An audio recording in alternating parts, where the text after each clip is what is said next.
Hello అండి, నమస్తే. అందరూ బాగున్నారా? నేను మీ శైలజ. మనం పోగంటి విజయలక్ష్మి గారు రచించిన అన్వేషణ నవల చదువుకుంటున్నాం కదా. 3వ భాగంలో ఏం జరిగిందో చూద్దాం. ఉదయం 7 గంటల సమయం. అందరూ సరంజామా భుజాన వేసుకుని బయలుదేరారు. బాలభవనుని లేలేత కిరణాలు నిలువెచ్చగా ఒంటిని ముద్దాడుతున్నాయి. చెట్ల మీద పక్షుల కిలకిలారావాలు, కాలి కింద నలుగుతున్న ఎండుటాకుల చిటపటలతో మరో లోకానెక్కడో ఉన్నామేమో అనే భావన కలుగుతోంది. గంటన్నర పాటు నడిచాక టక్కున ఆగిపోయాడు వెల్కనుడు. ఏమైంది? అడిగాడు పాత్రో. అటు చూడండి. అందరూ ఆ పక్కకి చూశారు. ఓ నక్క తచ్చాడుతూ కనిపించింది. నక్క? ఎస్, నక్కే. అడవిలో నక్క కనిపించిందంటే ఆ చుట్టుపక్కలే మృగరాజు సింహం సంచరిస్తుందని అర్థం. సింహానికి నక్కకి ఏంటి సంబంధం? అడిగాడు వనమాలి. ఉంది. జిత్తుల మారి నక్క అది. స్వయంగా వేటాడలేదు. సింహం వెనకాలే తిరుగుతూ అది వేటాడి చంపి తినగా మిగిలిన జంతు అవశేషాలని హాయిగా భుజిస్తుంది. అంటే మనకి దగ్గరలో సింహం ఉందా? ప్రశ్నించాడు వనమాలి. అవును, అయినా కంగారక్కర్లా అంటూ తన బ్యాగ్ దింపి అందులోంచి రైఫిల్ ఆకారంలో చిన్న సైజులో ఉన్న ఆయుధాన్ని తీశాడు. ఇదేంటి? Fire creator. ఇది కూడా తుపాకీ లాంటిదే, అయితే ఇందులో బుల్లెట్స్ ఉండవు. టీఎన్టీ అనే పేలుడు పదార్థం ఉంటుంది. ఒక్కసారి ట్రిగ్గర్ నొక్కగానే 0.5% టీఎన్టీ బర్న్ అయి గొట్టం నుంచి పెద్ద పెట్టున అగ్నికీలాలు వెలువడతాయి. అది చూసి ఎలాంటి జంతువైనా పలాయనం చెత్తగించాల్సిందే. అతని మాట పూర్తయిందో లేదో బుర్రు బుర్రుమన్న శబ్దం ఒళ్ళు జలధరించేలా వినిపించింది. ఉలిక్కిపడి అటుపక్కకు చూశారు. దట్టమైన జూలు, కత్తి మొనల్లా మెరుస్తున్న కోరలతో బలిష్టమైన సింహం ఒకటి మహాక్రోధంగా వాళ్లనే చూస్తోంది. నిలువెత్తు మనిషిని సైతం అమాంతం నోట ఖర్చుకుపోయేలా ఉంది. డోంట్ మూవ్ అని లోగొంతుతో హెచ్చరించాడు. అందరూ శిలాప్రతిమల్లా ఉండిపోయారు. వాళ్లనే తీక్షణంగా చూస్తున్న సింహం ఒక్కసారిగా వెనక్కి వంగింది. అంటే దాడికి సిద్ధమైంది అన్నాడు బెల్హనుడు. వెంటనే ఫైర్ క్రియేటర్ ట్రిగ్గర్ నొక్కాడు. అంతే, అగ్నిజ్వాలలు వెల్లువెత్తాయి. అది చూడగానే సింహం దిమ్మరపోయినట్లు 2 అడుగులు వెనక్కి వెళ్ళింది. బెల్హనుడు మరోసారి ట్రిగ్గర్ నొక్కాడు. అగ్నికీలలు మరోసారి వీర విహారం చేశాయి. అంతే, సింహం వెనుతిరిగి పరుగు అందుకుంది. దాన్ని అనుసరించి నక్క 2 క్షణాల్లో 2 దట్టమైన చెట్ల మధ్యకు అదృశ్యమైపోయాయి. అందరూ బెల్హనును చుట్టుముట్టారు. మార్వలెస్, అద్భుతం, వండర్ఫుల్ అందరూ అభినందించారు. థ్యాంక్స్. పొగడ్తలాపండి. ఇంకా మన ప్రయాణం మొదటి దశలోనే ఉంది. ముందు ముందు చాలా రకాల ప్రమాదాలుంటాయి. అన్నిటికీ సిద్ధంగా ఉండాలి మనం. అందరూ తలదూపారు. త్వరగా ఈ ప్రదేశం నుంచి దూరంగా వెళ్ళిపోవాలంటూ గబగబా నడిచారు. గంటలో చింతలపాడు చేరగలమా? అన్నాడు విశ్వంజీ. గంటన్నర పట్టొచ్చు. లంచ్ అక్కడే చేద్దాం. రాను రాను పక్షుల మోతతో కలిసి లీలగా వినిపిస్తున్న డప్పుల మోత వింత అనుభూతుల్ని కలిగిస్తుంది. బహుశా చింతలపాడులో జాతర జరుగుతున్నట్లుగా ఉంది అన్నాడు కపర్తి. ఏమై ఉంటుంది? అడిగాడు ఆర్య. ట్రైబల్స్ ప్రతిదానికి ఏదో ఒక ఉత్సవం జరుపుకోవటం, తిని తాగి ఒళ్ళుపై తెలియకుండా జోగటం సామాన్యమైన విషయమే కాబట్టి ఇది అని నిర్ధారించలేండి అని హఠాత్తుగా ఆగిపోయాడు. ఏమైంది? అన్నాడు కంగారుగా విశ్వంజీ. అటు చూడండి. ఓ మర్రి చెట్టు వైపు చూపెట్టాడు. అంతా అటు చూశారు. ఏమీ లేదే అన్నాడు కపర్తి. అదే మరి, సునిశ్చిత పరిశీలన ఉండాలో అంటూ బెల్హనుడు గబగబా చెట్టు వైపు నడిచాడు. చెట్టు మొదట్లో ఒక బాటిల్ తీసి పైకెత్తి చూపాడు. అందరూ అక్కడికే చేరుకున్నారు. అదొక రష్యన్ వోడ్కా బాటిల్. బాటిల్ని పైకెత్తి చూశాడు. అడుగున కొంచెం వోడ్కా మిగిలి ఉంది. బాటిల్ వాసన చూశాడు. వాసన తాజాగానే ఉంది. అంటే కొన్ని గంటల ముందే తాగి దీన్ని ఇక్కడ వదిలేశారన్నమాట. అంటే ఎవరో మనకంటే ముందే చింతలపాడు వెళ్తున్నారన్నమాట. వాళ్ళు ఎవరై ఉంటారబ్బా? అక్కడికేగా వెళ్తున్నాం, తెలుస్తుందిలే. తిరిగి అందరూ ముందుకు కదిలారు. 10 నిమిషాలకి ఇంకో దృశ్యం. బెల్హనుడు ఓ పొద వైపు వెళ్ళాడు. ఆ పొదలో చిన్న చక్రం లాంటిది, చిన్నపిల్లలు తొక్కే ట్రైసైకిల్ తాలూకు చక్రంలా ఉందది. బెల్హనుడు దాన్ని చేతిలోకి తీసుకున్నాడు. అది ఎంతో తేలిగ్గా ఉంది. ఏమై ఉంటుంది? అడిగాడు ఆర్య. ఈ వీల్ చాలా విచిత్రంగా ఉంది అంటూ వాళ్ళకు అందించాడు. అది ఫైబర్ కంటే కూడా తేలిగ్గా ఉంది. దానికంటే దృఢంగా ఉంది. 2 వైపులా రంధ్రాలున్నాయి. పైభాగం అంతా జిగ్జాగ్గా ఉంది. చాలా చిత్రంగా ఉండేది. జాగ్రత్త చేద్దాం, తర్వాత తెలుసుకోవచ్చు అంటూ బెల్హనుడు బ్యాగ్లో వేశాడు. తిరిగి అందరూ నడవటం ప్రారంభించారు. రాను రాను డప్పుల మోత పెద్దగా వినిపించసాగింది. చింతలపాడు దగ్గర పడుతోంది. అంతా అలర్ట్ గా ఉండాలి. టక్మని చెట్ల మీద నుంచి అరడజను మంది ఆటవికులు కిందకు దూకారు. అందరూ ఆగిపోయి ఏమీ తోచనట్లు చూడసాగారు బిత్తరపోతూ. ఎనీగతూ ఎనీగతూ ఒకడు తీవ్ర స్వరంతో అరిచాడు. అతను ఏమంటున్నాడో అర్థం కావటం లేదు అంది తపతి. నూదిగా పినా అన్నాడు కపర్తి. నమ్మలేనట్లుగా చూశాడతను. ఓసారి తన వాళ్ల వంక చూసి ఏం చేద్దాం అన్నట్లు తలాడించాడు. దిగాకిన్ బరోకు అన్నారు వాళ్ళు సమాధానంగా. ఠకో ఠకో అంటూ వీళ్లను ముందుకు నడవమన్నాడు తోస్తూ. ముందు ముగ్గురు వెనక ముగ్గురు ట్రైబల్స్ నడుస్తుండగా ముందుకు నడిచింది బెల్హనుడి బృందం. వీళ్ళు ఎంత భయంకరంగా ఉన్నారో చూడు అన్నాడు వనమాలి. 6 అడుగుల ఎత్తు, భుజాల వరకు జేరాడుతున్న జుట్టు, మెడలో పూసల దండలు, భుజాలకి కాళ్ళకి వెండి ఆభరణాలు, నుదుటికి గుండెలకి పూసుకున్న తెల్లను లేపనం. భయంకరంగా ఉన్నారు అంది తపతి. చింతలపాడు ఆటవికులంతా ఇలా ఉండరు. జుట్టు పూసల దండలు ఉన్నా ఆ తెల్లని లేపనం వాళ్ళు పూసుకోరు. అలా పూసుకున్నారంటే గస్తీ దళం కానీ రక్షక దళానికి చెందిన వాళ్ళని కానీ అర్థం. అంటే వీళ్ళు చింతలపాడు పోలీసులు అన్నమాట. ఒక రకంగా అంతే అన్నాడు కపర్తి. ఎంతకీ వాళ్ళేం మాట్లాడారు అడిగాడు విశ్వంజి. వాళ్ళ భాష, అది మాకు తెలుసులే. ఎనీగతు ఎనీగతు అంటే ఏమిటి, ఎవరు మీరు అని అన్నాడు కపర్తి. నువ్వేం చెప్పాలి? నూదిగా పిన అంటే మీ నాయకుడు స్నేహితులమని. ఈ భాష నీకెలా వచ్చును? లాస్ట్ ఇయర్ వచ్చినప్పుడు కొత్తగా నేర్చుకున్నాలే. ఈ భాషకు లిపి ఉందా? లేదు. నువ్వు లేకపోతే ప్రమాదం తలపెట్టేవారే. వీళ్ళంత క్రూరులు కాదు. సరిగ్గా నచ్చజెప్పగలిగితే అర్థం చేసుకుంటారు. ఊళ్ళోకి వచ్చినట్లున్నాం, దూరంగా ఇల్లు కనిపిస్తున్నాయి అన్నాడు విశ్వంజీ. అందరూ ముందుకు చూశారు. దూరంగా తాటిమట్టలు, కొబ్బరాకులు, ఎండుగడ్డితో గల పైకప్పులు ఉన్న ఇళ్ళు అందంగా కనిపిస్తున్నాయి. దగ్గరకు వెళ్లే కొద్దీ ఇళ్ల ముందు పెట్టిన ముగ్గులు, గుమ్మాలకు తోరణాలుగా కట్టిన పూల దండలు ఆకర్షణీయంగా కనిపించాయి. నున్నటి మట్టి నేలతో వలయాకారంగా ఉంది ఆ గ్రామం. దాదాపు 200 ఇళ్ల వరకు ఉన్నాయి. గ్రామం మధ్యలో చిన్న పెద్ద ముసలి ముతక అంతా సమావేశమై ఉన్నారు. ఓ ఎత్తైన వెదురు సింహాసనం మీద ఓ వృద్ధుడు కూర్చుని దర్శనమిచ్చాడు. ఓ పక్కకు చూసిన అందరూ ఉలిక్కి పడ్డారు. బలిపీఠం మీద 2 ఫారినర్స్ తల నరకటానికి సిద్ధంగా ఉన్న తలారేలను చూసి అంతా నెత్తిన పిడుగు పడినట్లయింది. నాయకుడు ఆజ్ఞ ఇవ్వటానికన్నట్టు చేయి పైకెత్తాడు. తెగ పలు పలు గొంతెత్తి అరిచాడు కపర్తి. బలిపీఠం వంక చూస్తూ చెయ్యెత్తి ఉన్న నాయకుడు క్రోధంగా ఇటు చూశాడు. ఎనిగతూ మేకి పినవు పినవు యాతకిలే. కపర్తి దిగా కపర్తి నాయకుడి వైపు పరిగెడుతూ అరిచాడు కపర్తి. కపర్తి అంటూ తెరపార చూశాడు. బెల్హనుడు, విశ్వంజీ, ఆర్య, తపతి ఏం జరగబోతోందా అన్నట్లుగా చూస్తున్నారు. కొలువు తీరి ఉన్న ఆటవీకులంతా నిశ్శబ్దంగా ఉండిపోయారు. కపర్తి దగ్గరగా వచ్చాక గుర్తించినట్లుగా చిన్నగా నవ్వి తన సింహాసనం దిగొచ్చాడు ఆ నాయకుడు. అతనికి దాదాపుగా 60 ఏళ్లుంటాయి. దృఢంగా ఎత్తుగా ఉన్నాడు. మెడలో పెద్ద పూసల దండలు, జనపనారతో చేసిన అంగవస్త్రం, మొలకి వేలాడుతున్న కరవాలం, తాళ్లకి చేతులకి వెండు నగలు, పులితోలుతో చేసిన రక్షలతో ఒకంత భయం గొలిపేలా ఉన్నాడు. కపర్తి నాయకుడు ఏదో మాట్లాడుకోసాగారు వాళ్ళ భాషలో. ఏంటిలా వచ్చావు ప్రశ్నించాడు ఆ నాయకుడు. పూర్వంలాగే పక్షుల గురించి పరిశోధన చెయ్యాలని అబద్ధం అందంగా పలికాడు కపర్తి. మంచిది, 2 రోజులు మా ఆతిథ్యాన్ని స్వీకరించి వెళ్ళండి. అది సరే, ఏంటి హడావుడి? శత్రువులు, అందుకని దేవతలకు బలిస్తున్నా. కపర్తి గతుక్కుమన్నాడు. తల తిప్పి వాళ్ళ వైపు చూశాడు. దూరాన్నించి చూసినప్పుడు తెలియలేదు కానీ బలిపీఠం మీదున్న ఇద్దరిలో ఒకరు స్త్రీ, ఇద్దరు 25 వయసున్నవారు. పాపం, ఏ టూరిస్ట్లో అనుకున్నాడు లోపల. నాయక అన్నాడు బతిమాలుతున్నట్లుగా కపర్తి. చెప్పు. వాళ్ళు శత్రువులు కారు, నీకు తెలుసా? ఆ స్త్రీ ఉందే, ఆమె తండ్రి నా స్నేహితుడు. అలాగా, మరి ఎందుకు వచ్చారు? వాళ్ళు కూడా మా మాదిరే పక్షుల మీద పరిశోధనకు వచ్చారు. నిజానికి వాళ్ళు మాతో రావాల్సిన వాళ్లే. యువతరం కదా, ఉత్సాహం ఆపుకోలేక కాస్త ముందే వచ్చేశారు. అలాగా, మన్నించు స్నేహితుడా, నీ మనుషులను ఎందుకు బాధిస్తాను? మాకు శత్రువులేమో అనే అనుమానంతో ఇలా చేశాను. మరోలా భావించకు అంటూ కపర్తి 2 చేతులు పట్టుకున్నాడు ఆ నాయకుడు. కపర్తి సరే అన్నట్లుగా తలూపాడు. బందీలను వదిలేయండి. ప్రజలారా, మీరంతా మీ ఇళ్లకు పొండి నాయకుడు అరిచాడు.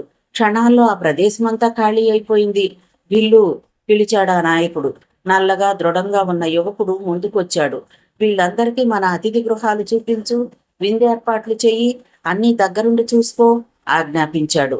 విశ్రాంతి తీసుకోండి, కడుపు నింపుకోండి, తర్వాత కలుస్తా అంటూ తన నివాసం వైపుగా వెళ్ళిపోయాడు ఆ నాయకుడు. కట్లోడదీయగానే పార్ట్నర్స్ ఇద్దరు పరుగున వచ్చి కబర్దిని ఆలింగనం చేసుకున్నారు. వాళ్ల వైపు పరిశీలనగా చూశాడు అతను. ఇద్దరు ఇంచుమించు ఒకే వయసులో ఉన్నారు. మృత్యు గృహం నుంచి బయటపడినా వాళ్ల ముఖాల్లో ఇంకా మృత్యు ఛాయలు వదల్లా. సార్, థ్యాంక్స్ అలాట్, వెల్కమ్, పదండి గెస్ట్ హౌస్ లో మాట్లాడుకున్నాం అంటూ బిల్లు వెనక నడిచాడు కాపర్ది. అందరూ అతన్ని అనుసరించారు. విశాలమైన ఒక కుటీరంలోకి తీసుకెళ్లాడు బిల్లు. కొబ్బరాకులు, ఎండుగడ్డితో నేసిన పైకప్పు, వెదురు బొంగు తలుపులు, మట్టితో అలికిన నేలతో చల్లగా ఆహ్లాదంగా అనిపిస్తోంది. 10-15 మంది ఉండటానికి అనువుగా ఉన్న పెద్ద కుటీరం అది. మీరుండాల్సిన కుటీరం ఇదే, బిల్లు చెప్పాడు వాళ్ల భాషలో. నాయకుడన్నా, అతని స్నేహితులన్నా, కుటుంబ సభ్యులన్నా అపారమైన భక్తి శ్రద్ధలు చూపుతారు వీళ్ళు అన్నాడు కపర్తి. అందరూ తలూపారు. కాసేపట్లో మీకు భోజనం తెస్తాను, ఈలోపు ఏదైనా అవసరం ఉంటే ఈ గంట మోగించండి అంటూ ఓ మూలనున్న గంటను చూపించాడు. అలాగే అన్నాడు కపర్తి. సెలవు అంటూ వెనక్కి నడిచి బయటికి వెళ్ళిపోయాడు. అందరూ లగేజ్ దింపుకుని విశ్రాంతిగా అక్కడున్న కర్ర మంచాల మీద కూర్చున్నారు. మా ప్రాణాలు కాపాడినందుకు మీకు ఎలా కృతజ్ఞతలు చెప్పుకోవాలో తెలియడం లేదు అంది ఫారిన్ యువతి కపర్తితో. ఇంతకీ మీరెవరు, ఇక్కడికి ఎందుకు వచ్చారు? ఈ రష్యాలోని సెయింట్ పీటర్స్బర్గ్. మేమిద్దరం పారాసైకాలజీ పరిశోధకులు చెప్పాడు అతను. అందరూ ఆసక్తిగా వినసాగారు. నా పేరు జాన్ కాలిమోవ్, ఈమె నైనికోవ్. మా పరిశోధన పూర్తయ్యాక మేమిద్దరం పెళ్లి చేసుకోవాలని నిర్ణయించుకున్నాం. మేము పారాసైకాలజీ పరంగా విస్తృతమైన పరిశోధనలు చేశాం. ఏంటా పరిశోధనలు అడిగాడు బెల్హనుడు. మేము కూడా పారాసైకాలజీ పరిశోధకులమే అన్నాడు ఆర్య తపతిని బెల్హనుడిని చూపిస్తూ. మేము ఇండియా అంతా తిరిగాం. ఇక్కడ ఎంతో మంది అద్భుతమైన యోగుల్ని, ఋషుల్ని కలిసాం. మానవాతీత శక్తులు, అద్భుత శక్తులు, ఆత్మల మీద మేము జరిపిన పరీక్షలు వాటి ఉనికి నిజమేనని తేల్చాయి. ఏం పరీక్షలు చేశారు అడిగాడు బెల్హనుడు. చాలా ఉన్నాయి. రికార్డెడ్ ఎవిడెన్స్ ఉందా? ఓ, అయితే ఈ ఆటవికులు మా లగేజీలను లాక్కున్నారు. అందులోనే మా సమస్త వస్తు సామాగ్రి ఉండిపోయింది. గంట మోగించి వీళ్ళ వస్తువులు రప్పించొచ్చుగా అన్నాడు వనమాలి. అవసరం లేదు అన్నాడు కపర్ది. ఎందుకని? వీళ్ళు మన మనుషులని తెలిసిందిగా. ఆ వస్తువులన్నీ వాటంతట అవే వచ్చేస్తాయి. అందులోంచి చీపురు పుల్ల కూడా పోదు. మీ పరిశోధనలేవో మీరు చేసుకోక ఇటెందుకు వచ్చారు అడిగాడు కపర్ది. ఎలిఫెంట్ హిల్స్ కోసం. అది వింటూనే షాక్ తిన్నారు అందరూ. అక్కడేముంది అడిగాడు బెల్హనుడు. Super natural powers. ఎవరు చెప్పారు? వారణాసిలో ఓ సాధువు చెప్పాడు. అంతేనా, ఇంకేమైనా చెప్పాడా? ఇంకేమున్నాయి అక్కడ ప్రశ్నించాడు జాన్. మాకేం తెలుసు, నువ్వు చెప్తే విందామని అన్నాడు బెల్హనుడు. ఎలిఫెంట్ హిల్స్ దగ్గర నిధులున్నాయని నువ్వంటే, సూపర్ న్యాచురల్ పవర్స్ ఉన్నాయని వీళ్ళంటున్నారు అన్నాడు విశ్వంజీ పాత్రోని చూస్తూ. ఇతను చెప్పే దాంట్లో కొంత నిజముంది. నిధులున్న చోట కొన్ని పవర్స్ని పెడతారు దాచిన వాళ్ళు. అంతేగాని బెల్హనుడు చెప్పినట్టు తంత్రం లాంటివి కావాలంటే పౌళికాపురం లాంటి ప్రదేశాల్లోనే ఉంటాయి. దొర, భోజనం అంటూ బిల్లు ఇంకో ఇద్దరూ వచ్చారు. హృదయాకారంలో ఉన్న ఎర్రటి ఆకుల్లో భోజనం వడ్డించారు. వెదురు బియ్యపు అన్నం, దోరగా కాల్చిన అడవి గుప్పి మాంసం, కొండ నిండా ఈతకళ్ళు, పుట్ట తేనె పళ్ళు అందరి ముందు పెట్టారా ఆటవికులు. ఇవిగో ధర, మీ బంధువుల సామాన్లు. రష్యన్ లగేజ్ తెచ్చి అక్కడ పెట్టారు ఇద్దరు సర్వెంట్స్.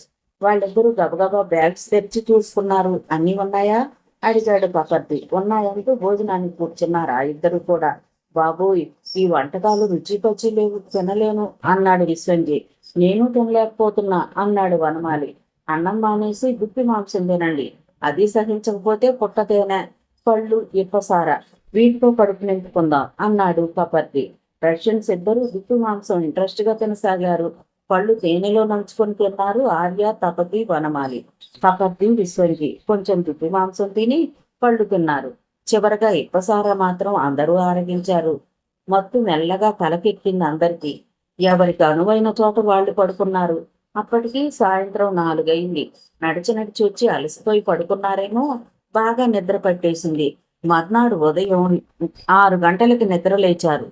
బాగా నిద్రపోయాం కదూ, ఒళ్ళంతా తేలిగ్గా దూది పింజలా ఉంది అన్నాడు విశ్వంజీ.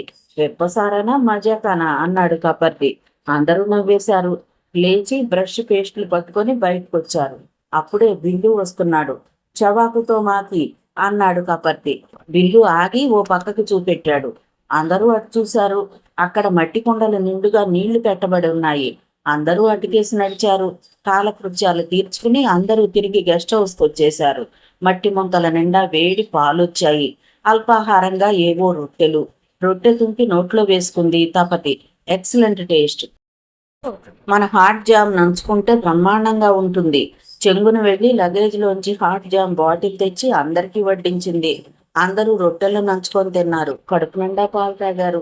తపతి, నువ్వు ఇంకో వెళ్ళి స్నానాలు చేసి రండి, ఆ తర్వాత మగవాళ్ళం వెళతాం అన్నాడు కపర్తి. తపతి తలూపింది. కపర్తి గంట మోగించాడు.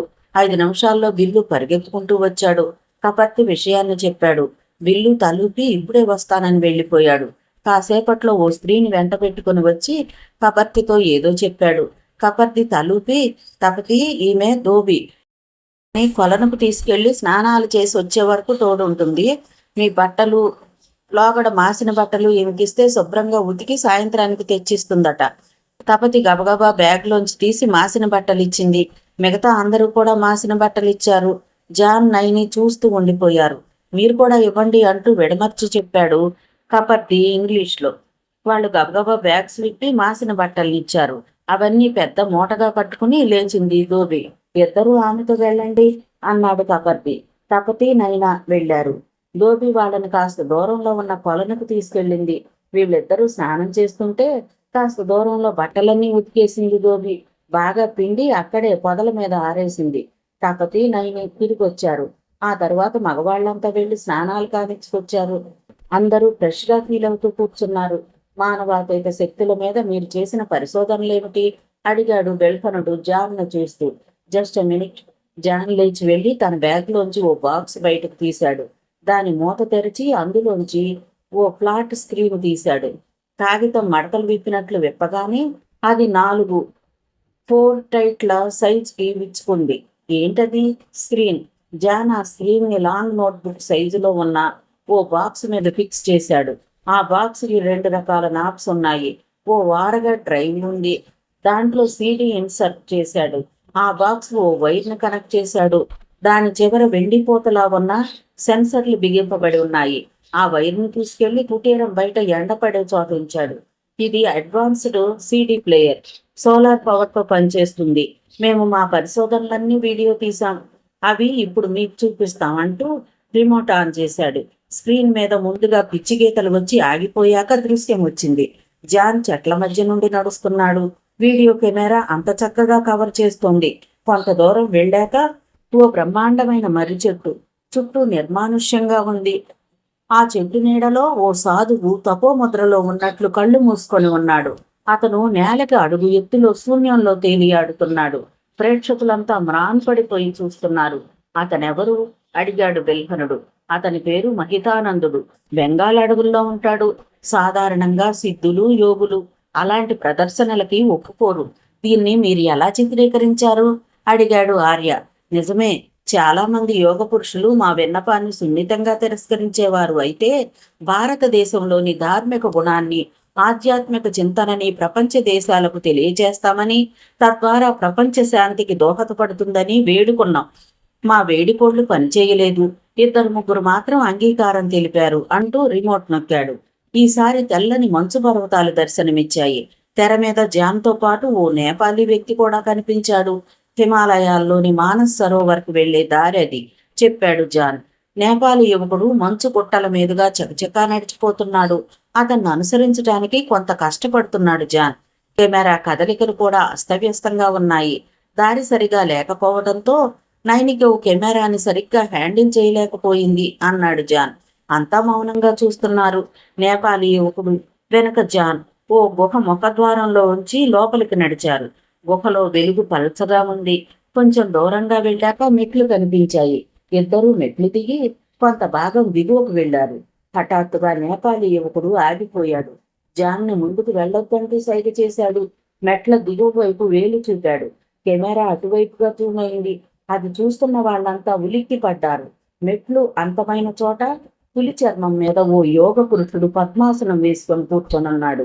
అతనికి దాదాపు 80 ఏళ్లు దాటి ఉంటాయి. తల, గడ్డం పూర్తిగా నెరిసిపోయి వెండిలా మెరుస్తోంది. మొలకి తెల్లని వస్త్రం తప్ప వేరే ఆచ్ఛాదమే లేదు. అతని తల వెనుక భాగంలో చుట్టూ దివ్య తేజస్సు శ్వేతవర్ణంలో దగదగలాడిపోతోంది.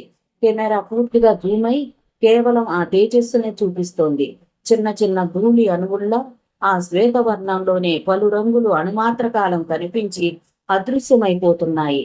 ఆరా అన్నాడు అప్రయత్నంగా బెల్హనుడు. అంటే అడిగాడు వనమాలి. సూక్ష్మ శరీరం అన్న మాట ఎప్పుడైనా విన్నావా? ఆస్ట్రల్ బాడీ అని విన్నాను, కానీ నాకేం తెలియదు.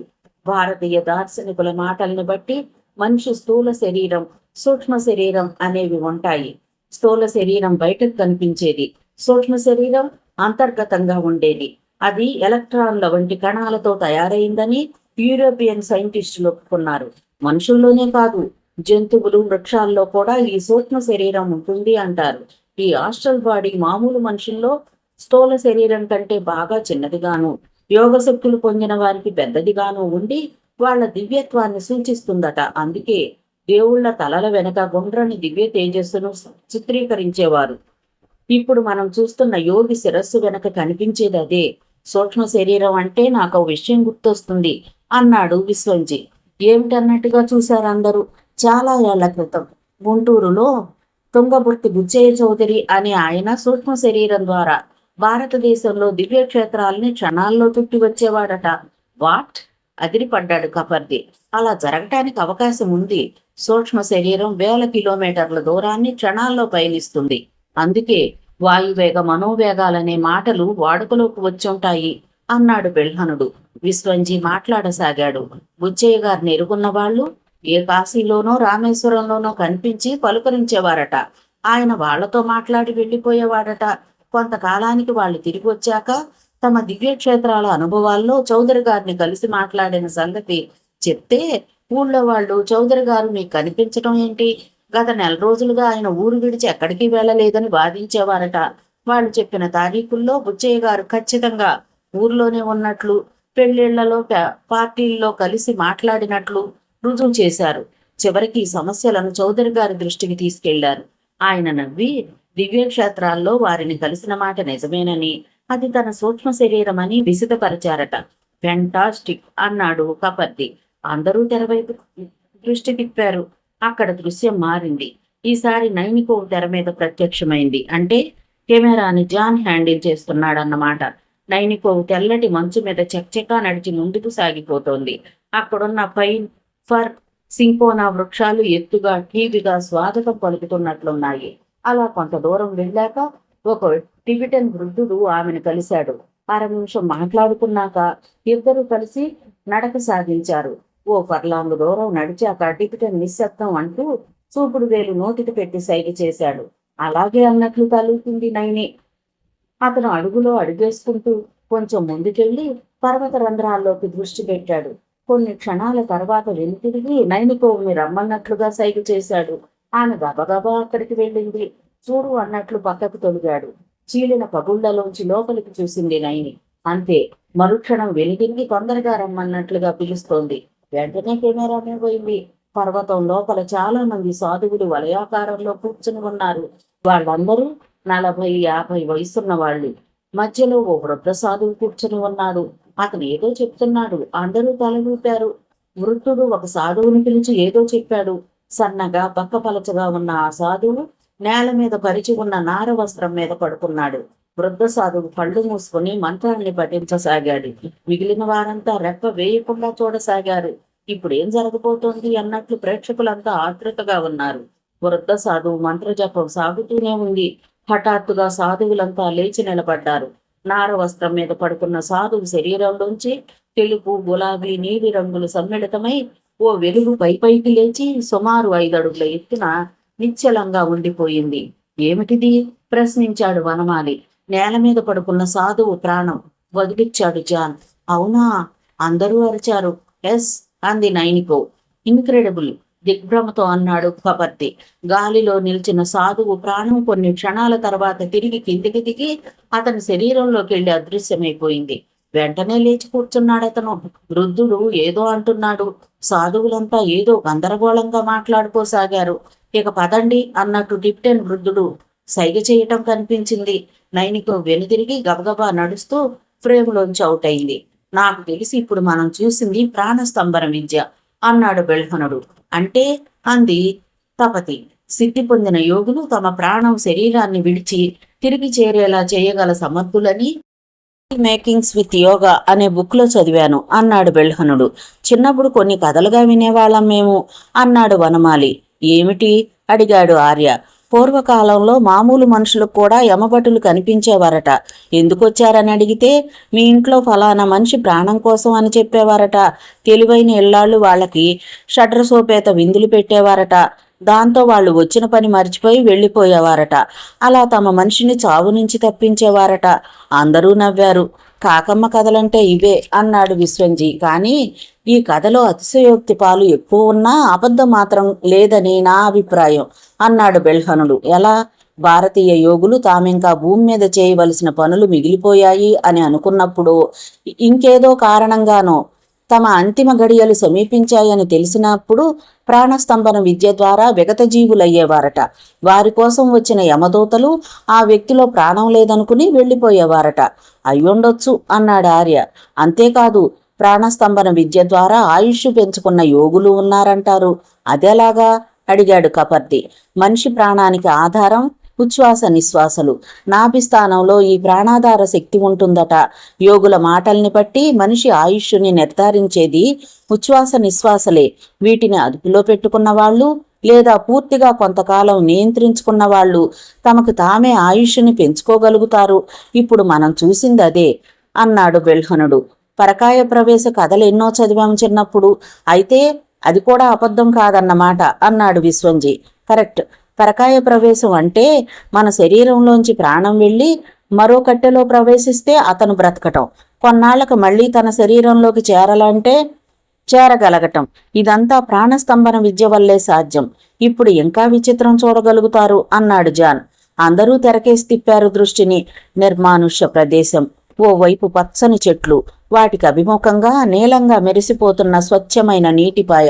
అప్పుడే సూర్యోదయం అవుతున్నట్లు కొండల వెనక నుంచి లోక సంచారానికి బయలుదేరుతున్నాడు భాస్కరుడు. స్క్రీన్ మీద జాన్ ప్రత్యక్షమయ్యాడు. అతని పక్కన గోర్ఖాలా కనిపిస్తున్న పొట్టిగా దృఢంగా ఉన్న మధ్య వయస్కుడున్నాడు. అతను జాన్తో ఏదో అంటున్నాడు. జాన్ తలూపి ఓ చెట్టు చాటుకు తప్పుకున్నాడు. ఇంకా మోకాళ్ల మీద వంగి నీటిపాయ వైపు చూడసాగాడు. అందరూ ఆతృతగా చూడసాగారు. నీటిపాయ మీద అవతలి ఒడ్డు నుంచి చిన్నగా కనిపించిన ఆకారం క్షణానికి పెద్దదవసాగింది. దానికి కారణం ఆ ఆకారం నీటిపాయ మీద తేలుతూ యువతలి ఒడ్డుకు వస్తోంది.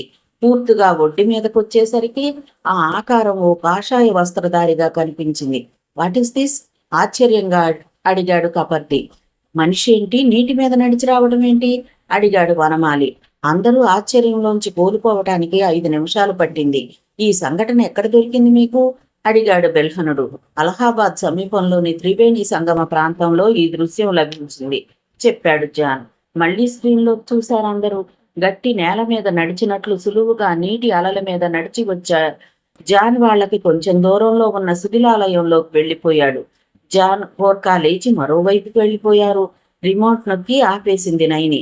అందరూ ట్రాన్స్లో ఉన్నట్లు నిశ్శబ్దంగా ఉండిపోయారు చాలాసేపు. మనిషి నీళ్ల మీద నడవటం ఎలా సంభవం? కపర్తి అన్నాడు. అసంభవం అన్నాడు విశ్వంజీ. కళ్ళారా చూశాం కదా. అదేమీ ట్రిక్ ఫోటోగ్రఫీ కాదే బెల్హనుడు అన్నాడు.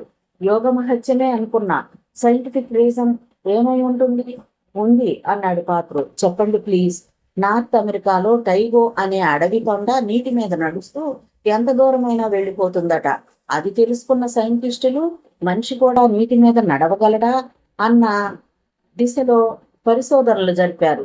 తొండ నీటి మీద పోయేటప్పుడు మామూలు నేల మీద నడిచేటప్పుడు విధానాన్ని పాటించదట. నిలువుగా మనిషిలా ముందుకు సాగుతుందట. అంటే అది వెనక కాళ్ళ మీద నడుస్తుంది. ఆ నడక కూడా చాలా చిత్రంగా ఉంటుందట. ఒక అడుగు నీటి మీద పెట్టి సెకండ్లో 1000వ వంతులో కూడా కాకముందే 2వ అడుగు వేస్తుందట. ఈ విధమైన గమనం వల్ల దాని బరువు నీటి మీద పడకముందే అది చెలించగలుగుతుందట. మనిషి కూడా దాన్ని అనుకరిస్తే మీద నడవటం సాధ్యమేనని సైంటిస్టులు తేల్చారు. అప్పుడు అది నడవటం అవదు, గాలిలో తేలుతూ ముందుకు సాగటం అవుతుంది. అది చేతనైతే నీటి మీదేం కర్మ, శూన్యంలోనూ నడవచ్చు. టైగో తొండ ద్వారా అలాంటి విద్య ఒకదని అర్థమైందిగా. ఆ విద్య నేర్చుకుంటే మనము నడవగలం. అయితే యోగులు ఋషులు సాధన ద్వారా చేసి చూపుతున్నారు. ఈ సైన్స్ శాస్త్రం రెండు ఒకవైపే పయనిస్తాయి, కానీ ఎక్కడా కలవు. నీటి మీద నడిచిన యోగి చాలా మామూలుగా నేల మీద నడిచినంత సులువుగా నడిచాడు అంది తపతి. అవును, 2 ఏళ్ల క్రితం మొఘల్ సరాయ్ అనే చిన్న ఊరిలో పానీబాబా అన్న సాధువు కూడా నీళ్ల మీద నడిచాడు. ఆ విషయం చాలా పత్రికల్లో వచ్చింది. అయితే అది గారడీ విద్య మాత్రమే అని అందరూ కొట్టిపారేశారు. సైన్స్ సాధన తరువాత విచిత్రాలు చూపేది గారడీ విద్య ఒకటి ఉందిగా అన్నాడు వనమాలి. సైన్స్ యోగ సాధన పక్కన గారడీ రాదు. గారడీ అంటే లేనిది ఉన్నట్లు చూపటం, కొన్ని ట్రిక్కులతో ఒప్పించటం. గారడీ అనేది విద్య, కానీ దాని స్థానం వేరు అన్నాడు పాత్రో. ఏది ఏమైనా ఈ అతీంద్రియ శక్తుల గురించి మాట్లాడటానికి మన మేధస్సు సరిపోదేమో అన్నాడు జాన్. కరెక్ట్ అన్నాడు బెల్హనుడు. నీటి మీద నడిచిన సాధువు పేరు ఆనంద బాబా అని. అతను రోజు నీటి మీద నడిచొచ్చి అక్కడున్న ఆలయంలో పూజ ధ్యానం చేసుకుని తిరిగి వెళ్ళిపోతూ ఉంటాడని ఆ వ్యక్తి చెప్పాడు. అది ఎలా సాధ్యమైందని అడిగాను నేను. ఏమన్నాడు? అడవిలో కొన్ని రకాల చెట్ల ఆకుల్ని తుంచి ఎండబెట్టి పొడిగా మార్చాలట. ఆ పొడిని రోజు రాత్రి వేళల్లో పాలల్లో కలుపుకొని తాగాలట. అలా 6 నెలలు చేస్తే మన శరీరం నీటి మీద నడవటానికి అనువుగా తయారవుతుందట. అవేం ఆకులు అడిగింది తపతి. ఆ వివరాలు అతను చెప్పలేకపోయాడు. మూలికా వైద్య నిపుణురాలివిగా ట్రై చేద్దామనా అడిగాడు విశ్వంజీ. కానీ ఆ విధంగా చేసేటప్పుడు మొదటి నెల రోజులు విపరీతమైన బాధలు ఎదుర్కోవాలట. ఏంటా బాధలు? శరీరంలోంచి రక్తం వ్యర్థాలు పోతూ శారీరకంగా చిత్రవద కలుగుతుందట. మనిషి పీకుపోయి కట్టెలాగా అయిపోతాడట. అయినా ఆపకుండా ఆ పొడిని పాలల్లో సేవిస్తూనూ ఉంటేనే నెల రోజుల తర్వాత ఆ బాధలన్నీ ఒక్కొక్కటిగా తొలగిపోతాయట. 6 నెలల తర్వాత ఆ వ్యక్తి సంపూర్ణ ఆరోగ్యంతో నీటిపై విజయాన్ని సాధిస్తాడట. మరి ఇది ఆకుల మహిమ, యోగ సాధన వల్ల కాదన్నమాట అంది తపతి. ఇక్కడ ఓ మెలిక ఉంది. యోగులకు సమాధిలో ఉన్నప్పుడే ఇటువంటి విద్యలు లభిస్తాయి. ఆకులు లేక మూలికలు ఫలానా దగ్గర దొరుకుతాయి, వాటిని ఈ విధంగా వాడితే ఈ ప్రయోజనం ఉంటుంది అని దృశ్యంగా దర్శనమిస్తాయి. అవి పూజ తప్పకుండా పాటిస్తే చెప్పిన ఫలితాలు వస్తాయి అన్నాడు కపర్తి. అలాగా, మన ప్రాచీన వైద్యం మూలిక వైద్యం, చరక సంహిత లాంటివన్నీ నిష్ణాతులైన ఋషులు అలా సాధించే మానవులకు శాస్త్రాలను అందించగలిగారు. ఆ వైద్యం చాలా గొప్పది, అందుకే అంది తపతి. అవును, అన్ని జబ్బులకు మందులు నిగూఢపరచబడి ఉన్నాయి.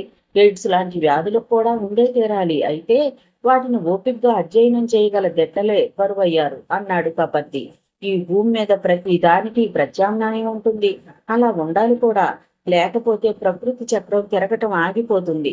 ఏళ్లకేళ్లు తపస్సు చేసి సిద్ధులు సంపాదించటం ఒక ఎత్తు అయితే, ప్రకృతి ప్రసాదించిన అమూల్య సంపదతో వాటిని సద్వినియోగం చేసుకుని సిద్ధిత్వం పొందటం మరో ఎత్తు.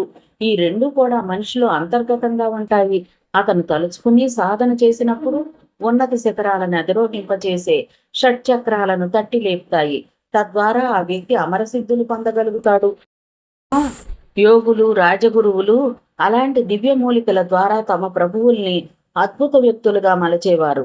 ఎటొచ్చి మనలాంటి వాళ్ళు ఆ మూలికల్ని గుర్తించలేరు. చాలా సందర్భాలలో అవి మన కళ్ళెదుటే ఉన్నా మనకు ఆ విషయం తెలియదు. అదే జీవన వైరుధ్యం అన్నాడు వనమాలి. అచ్చం రచయితలాగే చెప్పావు. భారతదేశం రత్నగర్భ అన్నారు. అన్ని రకాల సంపదలు మన భూమి మీద, భూమి లోపల లభిస్తాయి. యోగులు ఋషులు ఎన్నో శాస్త్రాలను, జనజీవనానికి అవసరమయ్యే విద్యలు సాధించి మనకు వారసత్వంగా వదిలి వెళ్లారు. అయితే మన సంపదను, శాస్త్రాలను ఇంగ్లీష్ వాళ్ళు కొల్లగొట్టుకుపోయారు.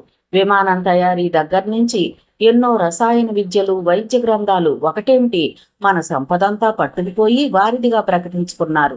ఇండియాలో ఉన్న సూపర్ పవర్స్ ఇంకెక్కడా లేవు వనమాలి ఆవేశంగా అన్నాడు.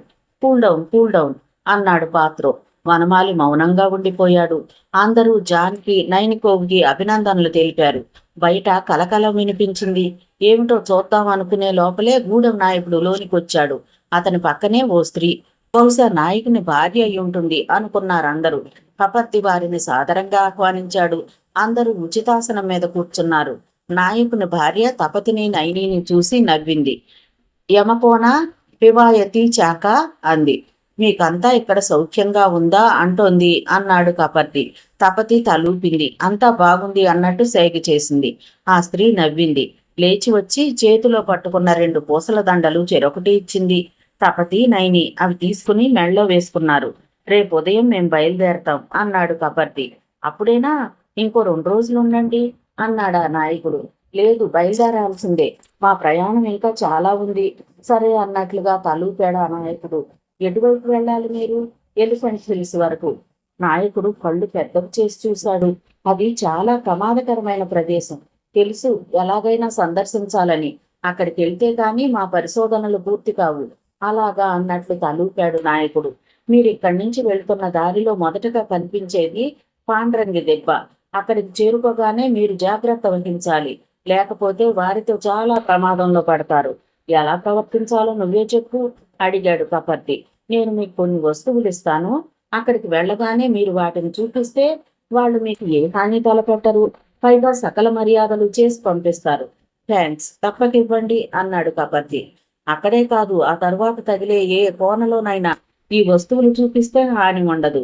కపర్తి సంతోషంగా ఆ విషయాలన్నీ అందరికీ చెప్పాడు. బృందమంతా చప్పట్లు కొట్టి తమ ఆనందాన్ని తెలియపరిచారు. తమ గౌరవార్థం విందు ఏర్పాటు చేశాం. సాయంత్రం నృత్యాలు, ఆటపాటలతో మొదలై రాత్రి వరకు మనం అందరం ఆనందంగా గడపాలి. సంతోషం, తప్పకుండా మేము ఎంజాయ్ చేస్తాం అన్నాడు కపర్తి.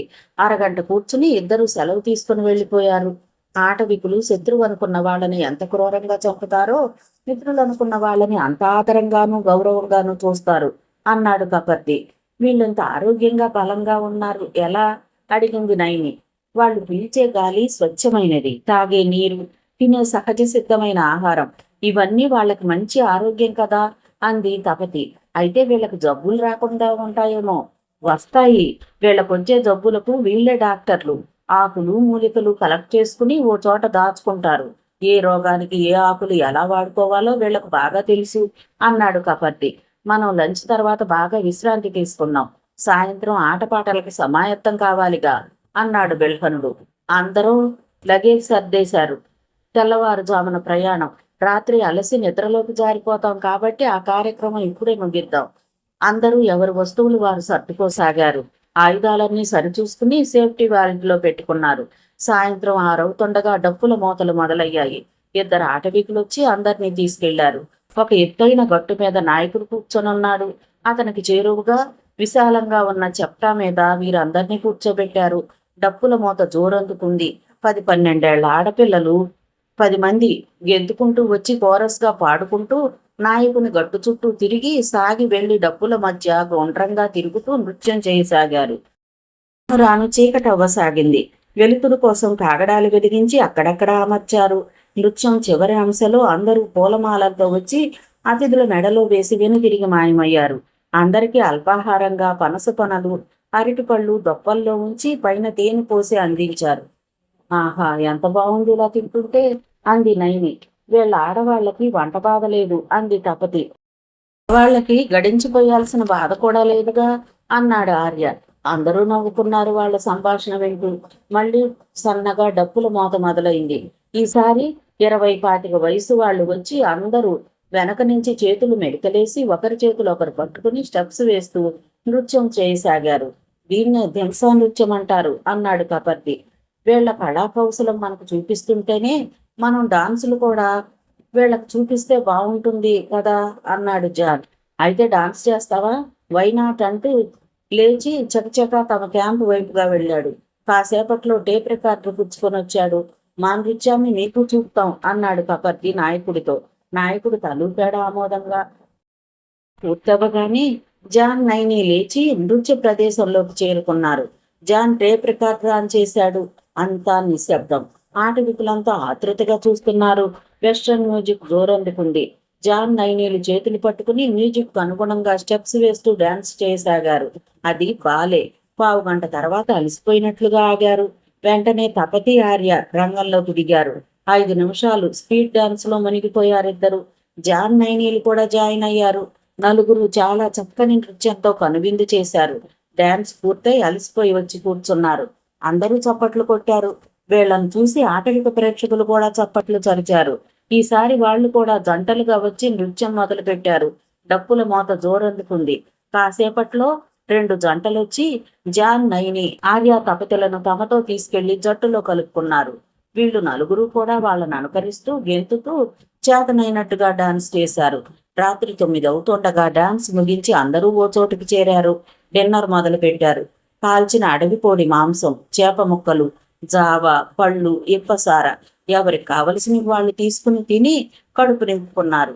మర్నాడు తెల్లవారుజామున 4 గంటలకు అందరూ ప్రయాణానికి సిద్ధమవ్వసాగారు. గూడెం నాయకుడు, అతని భార్య వచ్చారు. ఏవో పళ్ళు, తేనె సీసాలు, సారా ముంతలు మూతి బిగించి కట్టి తెచ్చారు. అవన్నీ తాటాకు పుట్టల్లాంటి దాంట్లో పెట్టి ఉన్నాయి. దారిలో తినటానికి పనికొస్తాయి అన్నాడు నాయకుడు. ఏవో వస్తువులు ఇస్తానన్నావు, ఇదిగో తెచ్చా అంటూ ఓ తోలు సంచి తెరిచాడు. అందులోంచి ఒక్కో వస్తువు తీసి పక్కనుంచాడు. ఒక కొమ్ము లాంటిది, సగం నల్లగా సగం తెల్లగా ఉంది.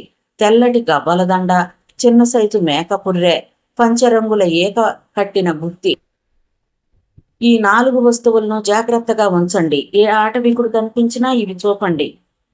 వాళ్ళకి కృతజ్ఞతలు చెప్పి అందరూ బయలుదేరారు. రాబోయేది పాండ్రంగి దెబ్బ అన్నాడు కబర్ది. మీ దగ్గర వెపన్స్ ఉన్నాయా?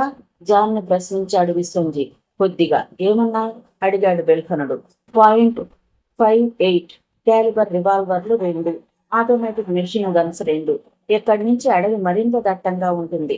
క్రూర మృగాల తాకిడి కూడా పెరగొచ్చు కాబట్టి అంతా అలర్ట్ గా ఉండాలి అన్నాడు కబర్ది. అతను చెప్పినట్లే వృక్షాలు, మహావృక్షాలు, ఎగుడు దిగుడు కాలిబాటలు, ముళ్ల పొదలతో అడవి రాను రాను దిగ్వేద్యంగా ఉంది. సూర్యకాంతి పడకపోవటంతో ఆ గీకారణ్యం లోపలి భాగం మసకమసగ్గా ఉంది. బెల్కనుడు ఓ చోట ఆగి తన బ్యాగ్లోంచి సోలార్ టార్చ్ తీసి వెలిగించాడు. వెలుగులో ప్రయాణం ముందుకు సాగింది. కింద నేలంతా చిత్తడిగా ఉంది. 4-5 ముంగిసలు అటు ఇటు దూసిపోతూ కనిపించాయి. బెల్కనుడు నడక ఆపి అందరి కాళ్ల వంక చూశాడు. ఏమైంది అడిగాడు పాత్రో. ఈ ప్రాంతంలో పాములు ఎక్కువగా ఉండొచ్చు. అందరూ ఇన్సులేటెడ్ రబ్బర్ షూస్ వేసుకున్నారా లేదా అని చూస్తున్నాను. అందరం వేసుకున్నాం. ఇంతకీ పాములు ఎక్కువగా ఉంటాయని ఎలా చెప్పావు? మనం ఈ ప్రాంతానికి వచ్చిన 10 నిమిషాల్లో 4-5 ముంగిసలు ఎదురుపడ్డాయి. పాములు ఎక్కువగా ఉన్న చోటే ముంగిసలు ఉంటాయి. కాస్త ముందుకెళ్ళాక చటుక్కున ఆగిపోయాడు బెల్కనుడు. అటు చూడండి అన్నాడు అతి నెమ్మదిగా. తలలు చట్మని అటు తిరిగాయి. 2 నాగుపాములు ఒకదానికొకటి పెనవేసుకుని దర్శనమిచ్చాయి. చిటుక్కుమనకుండా ఈ పక్క నుంచి నడవండి, అవి డిస్టర్బ్ అవ్వకూడదు. అందరూ శబ్దం రాకుండా ముందుకు నడిచారు. మరో 1/2 కిలోమీటర్ నడిచారు. లుక్ ఎట్ దట్ అన్నాడు వనమాలి. అందరూ అటు చూశారు. ఓ నాగుపాము మత్తుగా కదల్లేనట్లుగా పడి బద్ధకంగా అటూ ఇటూ దొర్లుతోంది. దాని ఒంటి మీదున్న పొరలు పైకి రేగి గాలికి అల్లాడుతున్నాయి. అది కుబుసం విడుస్తోంది అన్నాడు బెల్హనుడు. ఈ ప్రాంతం పేరేంటి అడిగాడు. ఏమీ లేదనుకుంటాను అన్నాడు కపర్ది. అయితే మనమే పెడదాం. నామకరణ మహోత్సవం కానివు. నాగనగర్ బావుద్ది, ప్రేమనగర్లా. కొంచెం ముందుకెళ్ళాక ఓ చిన్న లోయ ఎదురైంది. అందరూ దిగి నడవసాగారు. అక్కడ వృక్ష సముదాయం కొంచెం తక్కువగా ఉంది. సూర్యకిరణాలు కూడా లోపలికి చొచ్చుకొస్తున్నాయి. పెద్ద పెద్ద బండరాళ్లు ఎవరో పేర్చినట్లు ఒకదాని పక్కన ఒకటి వరుసగా ఉన్నాయి. ఓ బండలోంచి నీళ్లు బొటబొట బొట్లుగా పడుతున్నాయి, చూసారా అన్నాడు విశ్వంజీ. అందరూ ఆగిపోయి చూశారు. ఆ నీళ్లు రాయి లోపల నుంచే వస్తున్నాయి. అది ముందు భాగం నుంచి. మిగిలిన 3 వైపులా నీరున్న జాడే లేదు. చిత్రంగా ఉంది. రాతిలోంచి నీరు రావటమేంటి అన్నది నైని. దీనికి ప్రత్యేకమైన కారణం ఉంది అన్నాడు బెల్హనుడు. అందరూ అతనేం చెప్తాడా అని చూస్తున్నారు. ప్రతి రాయిలోనూ దానికి తగ్గ పరిమాణం ప్రకారం అంతో ఇంతో నీరుంటుంది. అయితే అది డైరెక్ట్గా నీటి రూపంలో ఎప్పుడూ బయటకు రాదు. ఆవిరిగా ఇంకిపోయి వాతావరణంలో కలిసిపోతుంది. ఆ విధంగా డైరెక్ట్గా వస్తుందంటే ఇథియోపియా 4 అనే ఖనిజం ఈ రాతిలో నిక్షిప్తమై ఉండటమే.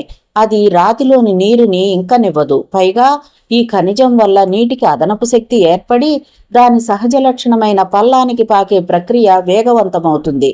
దాంతో రాతి పొరల్ని మెల్లగా చీల్చుకుని ముందుకు సాగుతుంది. చివరకు అడ్డంకులన్నీ అధిగమించి ఇదిగో ఇలా బాహ్యానికి చొచ్చుకొని వస్తుంది. కొన్ని సందర్భాల్లో ఇలాంటి రాళ్లతో చెక్కిన శిల్పాలు నీటిని చిమ్మితే ఫలానా ఊళ్ళో దేవత కాళ్లలోంచి నీళ్లొస్తున్నాయని పెద్ద ప్రచారం జరిగి అది దేవుని మహిమగా కథలల్లి చెప్పుకుంటారు. సైన్స్ మహిమలు ఇలా ఒకదానితో ఒకటి పోటీ పడుతూనే ఉంటాయి. అవునవును, అందరూ మరోసారి ఆ రాతిని చూసి ముందుకు సాగారు. బెల్హనుడు రిస్ట్ వాచ్ చూసుకున్నాడు.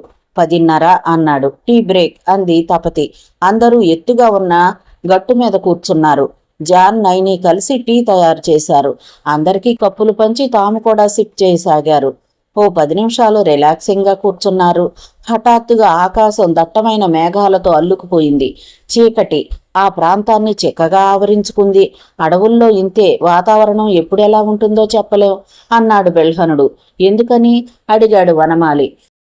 ప్రదేశాల కంటే అడవుల్లో వన సంపద అధికం కదా. ఆ సంపద ప్రకృతిలోని ఉష్ణోగ్రతని అధికంగా పీల్చుకుని తిరిగి వాతావరణంలో విడిచిపెట్టినప్పుడు హఠాత్తుగా మబ్బులు కమ్మి వర్షాలు పడతాయి. అందుకే అడవుల్లో వర్షపాతం ఎక్కువగా ఉంటుంది. గెటప్ వర్షం మొదలవ్వక ముందే తలదాచుకోవడానికి అనువైన ప్రదేశాన్ని వెతుక్కోవాలి అంటూ పరుగెడుతూ చుట్టూ చూడసాగాడు బెల్హనుడు. అందరూ అతన్ని అనుసరించారు. లోయలో ఎత్తుగా శాఖోపశాఖలుగా విస్తరించిన ఓ మర్రి చెట్టు కిందకు వెళ్ళి ఆగారు అందరూ.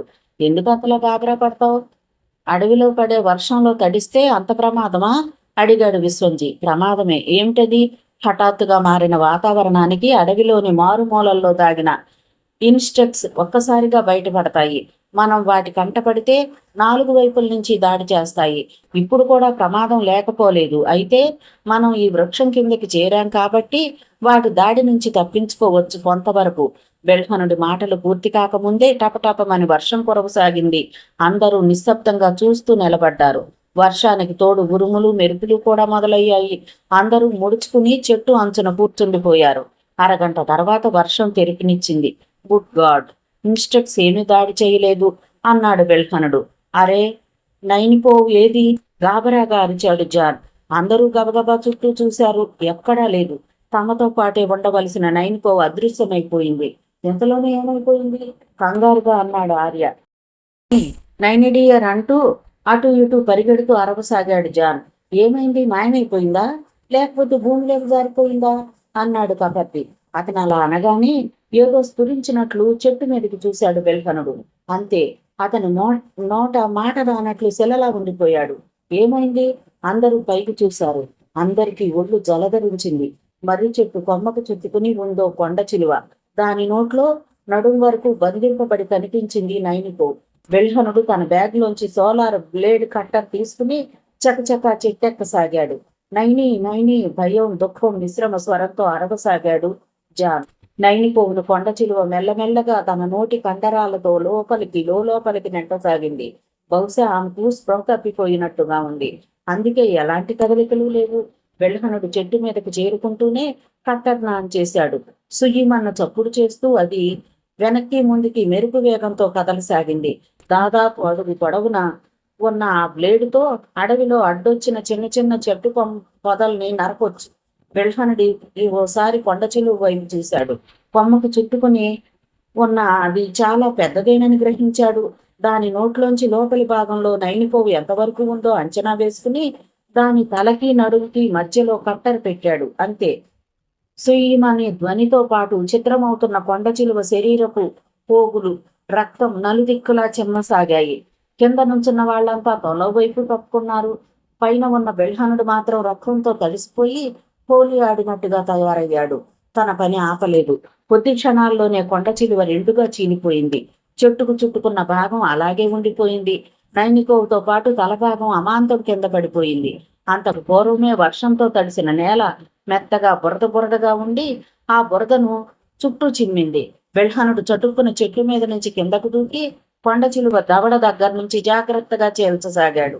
ఏమాత్రం అజాగ్రత్తగా ఉన్నా నైనికోవుకి కత్తిగాట్లు పడతాయి. కాసేపట్లోనే దాని చీలికలోంచి నైనికోవు పూర్తిగా బయటపడింది. అందరూ ఆమె చుట్టూ చేరారు. రక్తం, వ్యర్థ పదార్థాలు నైని ఒంటి నిండా పేరుకుపోయాయి. తపతి ఆమె చెయ్యి పట్టుకుని నాడి చూసింది. బలహీనంగా ఉంది. ఫస్ట్ ఎయిడ్ బాక్స్ తీసి కాటన్తో ఆమెను బాగా క్లీన్ చేసింది. నీళ్లతో ఆమె ముఖమంతా కడిగింది. కాసేపటికి కదిలింది. కళ్ళు విప్పి చూసింది. ఏమైంది? అయోమయంగా అడిగింది. ఏం లేదు, కాలు జారి బురదలో పడ్డావంతే అన్నాడు జాన్. నా మీద అమాంతం ఏదో పడ్డట్టు నన్ను చీకటి లోపంలోకి లాగేసినట్టు అనిపించింది. తర్వాత ఏం తెలియలేదు అంది నైని. మిస్ నైని, మీరు మాట్లాడకుండా కొంతసేపు కళ్ళు మూసుకుని రెస్ట్ తీసుకోండి ఆజ్ఞాపిస్తున్నట్టుగా అన్నాడు బెల్హనుడు. నైని కళ్ళు మూసుకుంది. మిస్టర్ జాన్, మేము అలా వెళతాం. మీరు నైని ఒళ్ళంతా క్లీన్ చేసి డ్రెస్ మార్చండి. కొండ చిలువ కడుపులో మానవ శరీరానికి హాని చేసే రసాయనాలుంటాయి, నైని కంటుకున్నాయి అని జాన్ చెవిలో బొసబొసగా చెప్పాడు బెల్హనుడు. సరే అన్నాడు జాన్.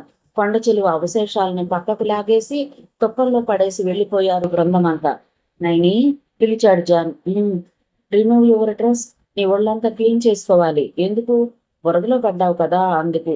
అబద్ధాలు ఆడటం ఎప్పటి నుంచి నేర్చుకున్నావు జాన్ అంటే ఆశ్చర్యంగా అన్నాడు అతను. నాకంతా తెలుసు. ఏం తెలుసు? నన్ను కొండ చిలువ మింగింది. జాన్ మాట్లాడలేనట్లుండిపోయాడు. నేను భయపడతానని అసలు విషయం చెప్పడం లేదు మీరంతా, కానీ నిజం నాకు తెలుసు. ఎలా తెలిసింది? అటు చూడు, చెట్టు మీదకు చూపించింది. జాన్ తలెత్తి చూశాడు. అక్కడ చెట్టు కొమ్మకు వేలాడుతోంది కొండ చిలువ మొండెం. అవును, నిన్ను కొండ చిలువ మింగింది. బెల్హనుడు నిన్ను కాపాడాడు. Thank God. ఇంత ప్రమాదం జరుగుతున్నా మాకెవరికి తెలియలేదు. భయంకరమైన వర్షం, ఉరుములు, కీటకాల భయం, దానికి తోడు గుట్టు చప్పుడు కాకుండా తన ఎరని అందిపుచ్చుకునే పైథాన్ నైపుణ్యము అన్నీ కలిసి వచ్చాయిలా అంది. ఎనీహౌ, నా అదృష్టం బాగుండి నీకే ప్రమాదమూ జరగలేదు. నీ అదృష్టం కాదు, నా అదృష్టం. జాన్ ప్రేమగా ఆమెనే చూస్తూ ఉండిపోయాడు. సరే, డ్రెస్ తీసేసి ఈ నీళ్లతో క్లీన్ చేసుకుని కొత్త డ్రెస్ వేసుకో. నైని వెంటనే లేచి పనిలో పడింది. చెట్టు కింద నుంచి యువతలకు వచ్చి వర్షంలో నిలబడింది. అప్పుడే వర్షం జోరందుకుంది. ఒళ్ళంతా క్లీన్ చేసుకుని డ్రెస్ మార్చుకుంది. ఏంటి అలా చూస్తున్నావు? తనని పట్టి పట్టి చూస్తున్న జాన్ని ప్రశ్నించింది. సెయింట్ పీటర్ బర్చ్ వెళ్ళిపోవాలనిపిస్తోంది. ఎందుకు? ఎంత అద్భుతమైన సౌందర్యం నీలో దాగిన సంగతి ఇప్పుడే తెలిసింది, అందుకే. అయితే వెంటనే పెళ్లాడేద్దామని. నైని చురుగ్గా చూసింది. పని పూర్తయ్యాకే వెనక్కి వెళ్ళేది. బుద్ధిమంతుడిలా తలూపాడు. మన ఫ్రెండ్స్ అంతా ఏరి అవతలకు వెళ్ళారు. ఎందుకు? నువ్వు డ్రెస్ మార్చుకోవాలని. I see you. కొండ చిలువ మింగినందుకు భయం కలగలేదా నీకు?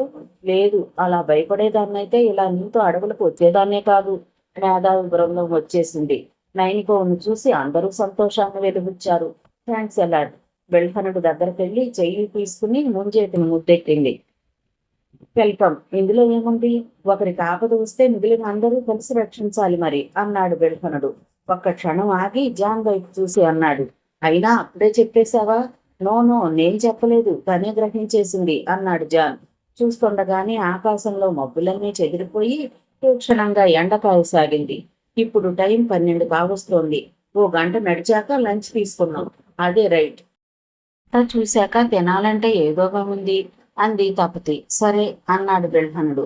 అందరూ వడివడిగా నడవసాగారు. మధ్యాహ్నం 2 కావస్తోంది.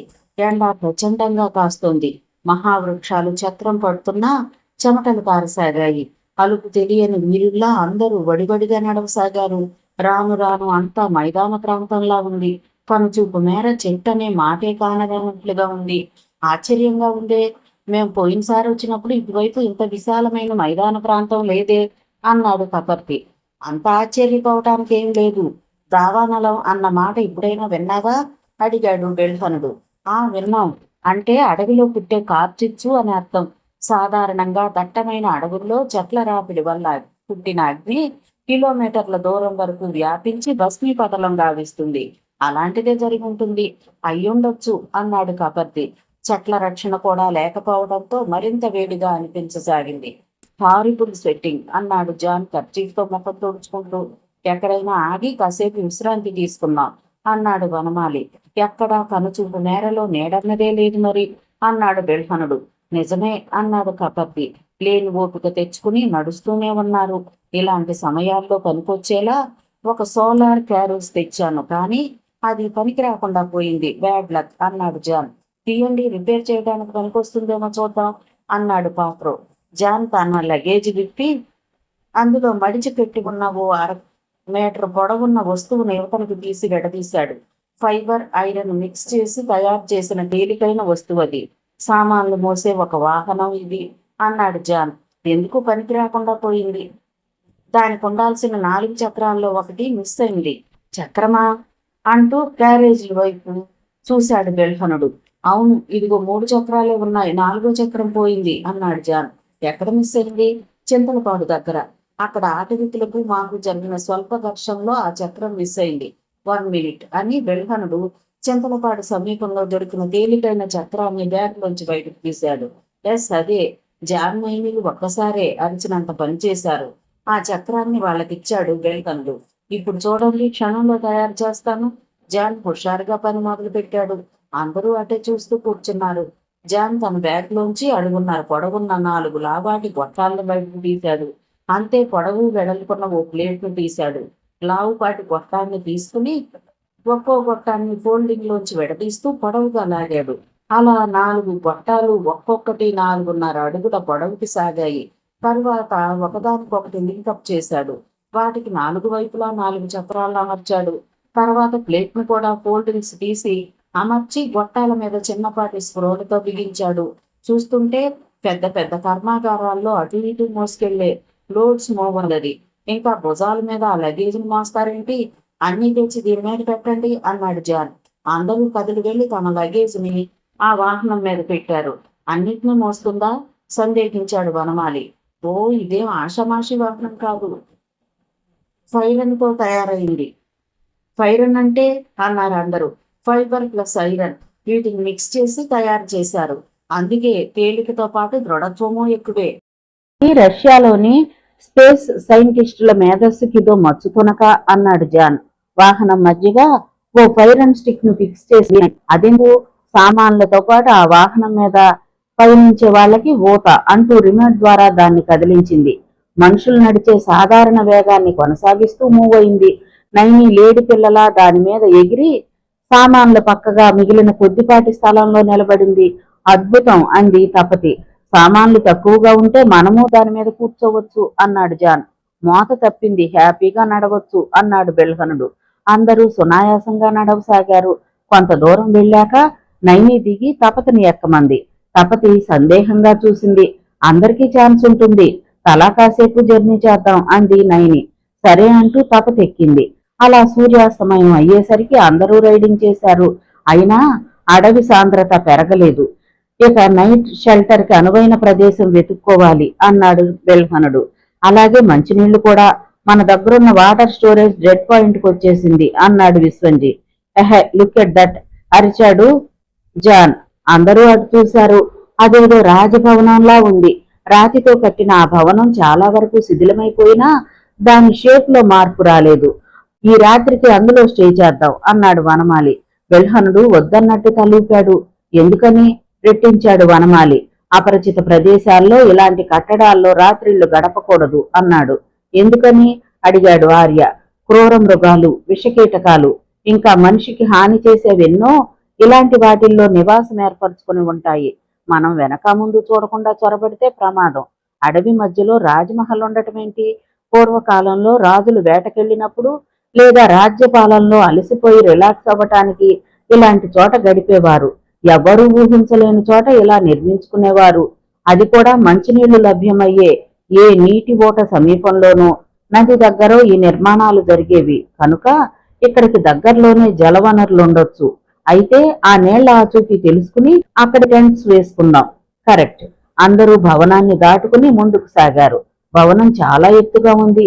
ముఖద్వారం మూసేసి ఉంది. అయితే ఆ భవనం ఎడమవైపు అర్ధభాగం గోడ కూలిపోయి లోపలి దృశ్యం బయటికి కనిపిస్తోంది. ఖరీదైన అద్దాల దీపాలు భవనం పైకప్పు నుంచి వేలాడుతున్నాయి. నేల మీద చిత్రించిన కమలం ఎర్రగా కొట్టొచ్చినట్లుగా కనిపిస్తోంది. గాలికి ఊగుతున్న హంసతూలికా తల్పం.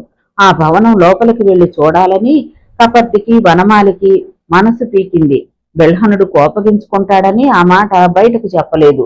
ఓ ఫర్లంగ్ దూరం వెళ్ళాక ఎక్కడో నీళ్లు ప్రవహిస్తున్న శబ్దం. అంతా అటువైపుగా నడిచారు. ఓ పెద్ద బండరాయి వెనక నుంచి చిన్న పాయల కిందికి జారుతూ నీరు కనిపించింది. బెల్హనుడు నీటి దాటికి చెయ్యి అడ్డు పెట్టాడు. చల్లగా చేతికి తగిలాయి నీళ్లు. నోట్లో వేసుకుని చూశాడు. తాగటానికి రుచిగానే ఉన్నాయి. అందరూ దాహాన్ని తీర్చుకుని కెటిల్స్ నింపుకున్నారు. అదిగో అక్కడ టెంట్స్ వేద్దాం.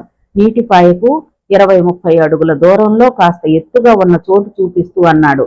అంత దూరం ఎందుకు? చక్కగా నీటికి దగ్గరగా ఇక్కడే వేసుకోవచ్చుగా. నీటికి అంత సమీపంగా అడవులో అందులోనూ రాత్రిళ్ళు స్టే చేయకూడదు. ఎందుకు? క్రూర మృగాలు దప్పిక తీర్చుకోవడానికి వస్తాయి. ప్రమాదంలో పడిపోతాం. ముందుకు నడిచాడు బెల్హనుడు. అందరూ అనుసరించారు. చీకటి పడసాగింది. కాసేపట్లో టెంట్స్ వెలిశాయి. విశ్వంజీ సోలార్ ల్యాంప్ వెలిగించాడు. టెంట్ అంతా కాంతి పరుచుకుంది. వేడిగా టీ తాగుదాం అన్నాడు బెల్హనుడు. నేను చేస్తాను అంది నైనికో. ఓఎస్. క్షణాల్లో టీ కాచి వేడిగా అందరికీ అందించింది. తన లగేజ్ లోంచి ప్యాకెట్స్ తీసి పొటాటో చిప్స్ అందరికీ అందించాడు. థ్యాంక్స్ అంటూ అందరూ అవి ఆరగించారు. కొత్త శక్తి వచ్చినట్లుగా ఫీల్ అయ్యారు అందరూ. పాండ్రంగి దిబ్బ ఎంత దూరం ఉండొచ్చు అడిగాడు బెల్హనుడు. నా అనుభవాన్ని బట్టి ఇంకా 2-3 లోయలు వస్తాయి. అవి దాటాకొస్తుంది అన్నాడు కపర్ది. నువ్వు ఇంతకు ముందు వచ్చినప్పుడు రాజభవనం కనిపించలేదా? కపర్దిని అడిగాడు వనమాలి. లేదు, బహుశా అప్పుడు అడవి దట్టంగా ఉండి ఉండొచ్చు. అంతే అయి ఉంటుంది అన్నాడు పాత్రో. బయట చీకటి దట్టమవుతున్న కొద్దీ క్రూర మృగాల అరుపులు ఎక్కువ అవసాగాయి. అడవిలో జంతువులు పగలు నిద్రపోయి రాత్రిళ్లు వేటాడతాయి. అందుకే అడవుల్లో రాత్రిపూట ప్రయాణం చెయ్యకూడదు అన్నాడు బెల్హనుడు. అందరూ ఒకసారి రివాల్వర్స్ తడుముకున్నారు. మీ ఆధ్యాత్మిక పరిశోధనా యాత్రలో ఎలాంటి ప్రమాదాలు ఫేస్ చేయలేదా అడిగాడు బెల్హనుడు జాన్ వంక చూస్తూ. చేశాం, చాలా చేశాం అన్నాడు జాన్. మిరాకిల్స్ ఉంటే చెప్పండి. టిబెట్ ముఖద్వారంగా ఉన్న హిమాలయాల దగ్గర ఒక అఘోరిని చిత్రీకరిస్తుండగా అతను మమ్మల్ని గమనించాడు. వెంటనే ఏదో మంత్రం పఠించాడు. అంతే, నాకు కళ్ళు కనిపించడం మానేశాయి. వాట్ అన్నట్టుగా చూశారు అందరూ ఆశ్చర్యంగా. అవును, అప్పుడు చాలా భయమేసింది. అయితే అటుగా పోతున్న ఓ వృద్ధుడు మమ్మల్ని ఓదార్చి తన ఇంటికి తీసుకెళ్లాడు. ఆ అఘోరి పేరు కేదార్నాథ్ అని. తన ధ్యానానికి భంగం కలిగించిన వాళ్ళని, చికాకు పెట్టే వాళ్ళని అతను అలాగే మంత్రశక్తితో కళ్ళు కనిపించకుండా చేస్తాడని చెప్పాడు. అయితే ఆ అంధత్వం 1 గంట వరకు ఉంటుందని, ఆ తర్వాత కళ్ళు కనిపిస్తాను, నాకు మళ్లీ చూపు వస్తుందని నమ్మకం కలగలేదు. అంతా గాఢాంధకారం. ఓ పక్క నైని ఏడుపు. కానీ ఆ వృద్ధుడు చెప్పినట్లుగానే గంటకల్లా నాకు దృష్టి వచ్చేసింది. ఇక మళ్లీ అటుకేసిపోలేదు. ఆగాడు జాన్. ఆర్య నవ్వాడు. ఇంకా ఏమైనా ఉంటే చెప్పు అన్నాడు వనమాలి. అది మరో రకమైన ప్రమాదమే కాదు, ఓ అపూర్వ అనుభవం కూడా. చెప్పు చెప్పు అన్నారందరూ. హిమాలయాల్లోని రోహ్తాంగ్ పర్వత పంక్తుల దగ్గరలో ఓ చోట దారి తప్పాం. అది కనిపెట్టి ఓ వ్యక్తి మమ్మల్ని వెంబడిస్తూ వచ్చాడు. బహుశా మా దగ్గరున్న డాలర్ల కోసమై ఉంటుంది. నిర్మానుష్యమైన ప్రదేశం రాగానే నా మీద దాడి చేశాడు. నేను ప్రతిఘటించాను. ఆ వ్యక్తి తన చేతిలోని కత్తితో నా గుండెల్లో పడవబోయాడు. నేను చెయ్యొడ్డు పెట్టాను. కుడికి మీద బాగా లోతుగా గాయమైంది. అదే సమయంలో ఓ వృద్ధ సాధువు అటువైపు వచ్చాడు. అతన్ని చూసి వీడు పారిపోయాడు. సాధువు నా చేతికి తన అంగవస్త్రాన్ని చింపి కట్టాడు.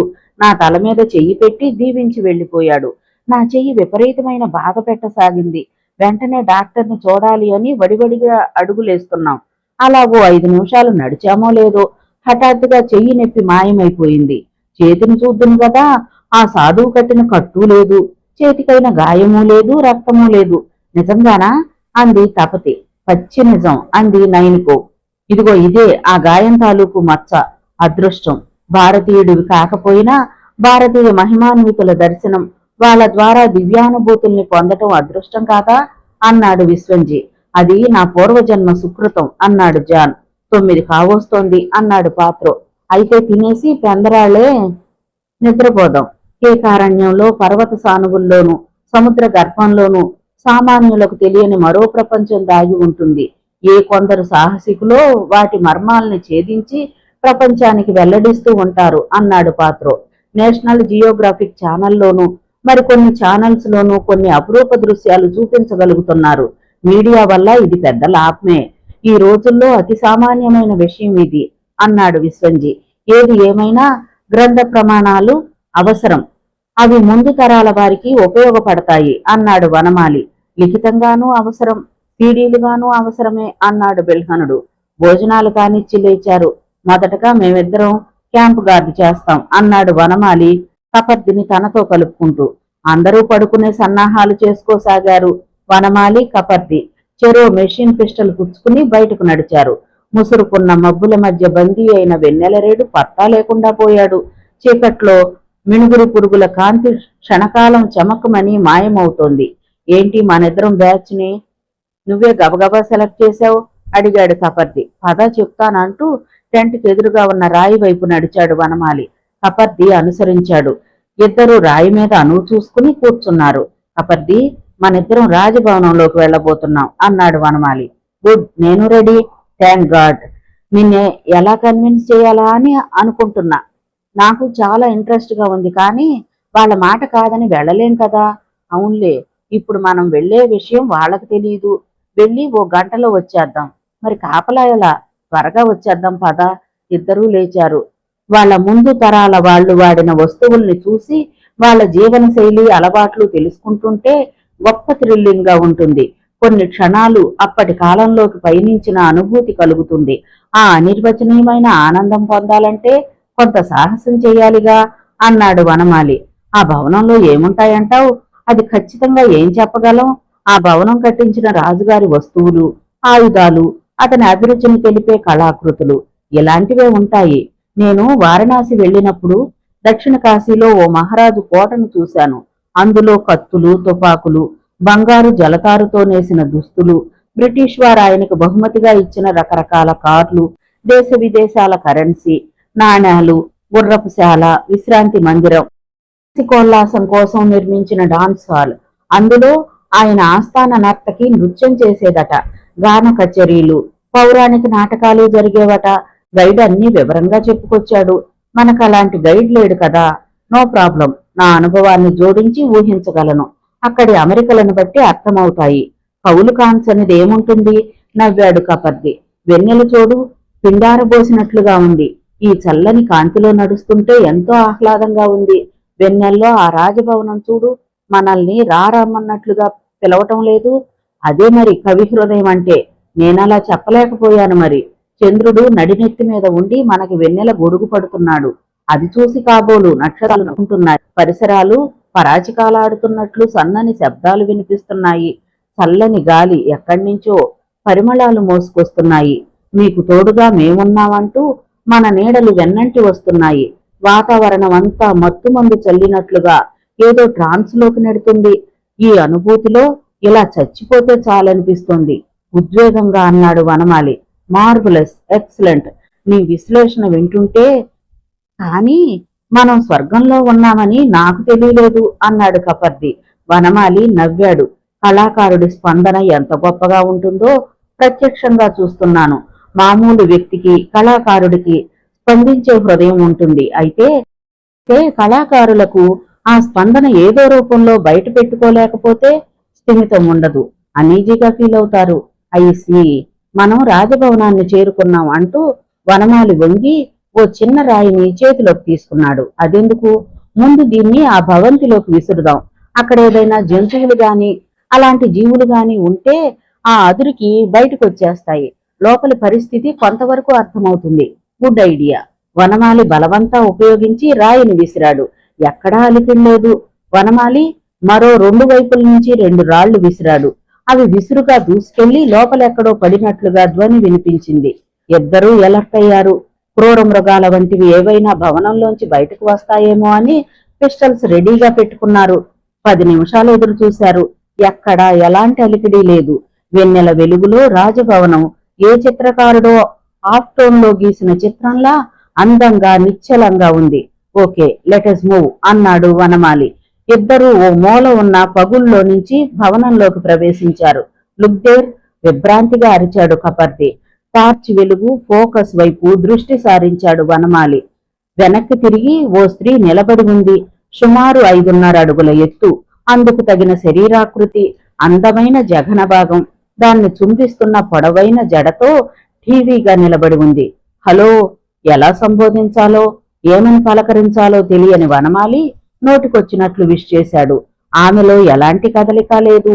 ఊపిరి బిగబట్టి కొన్ని క్షణాలు చూశారిద్దరు. I think it is a statue అన్నాడు. మేబీ. ఇద్దరు మెల్లగా ఆచి తూచి కదిలారు.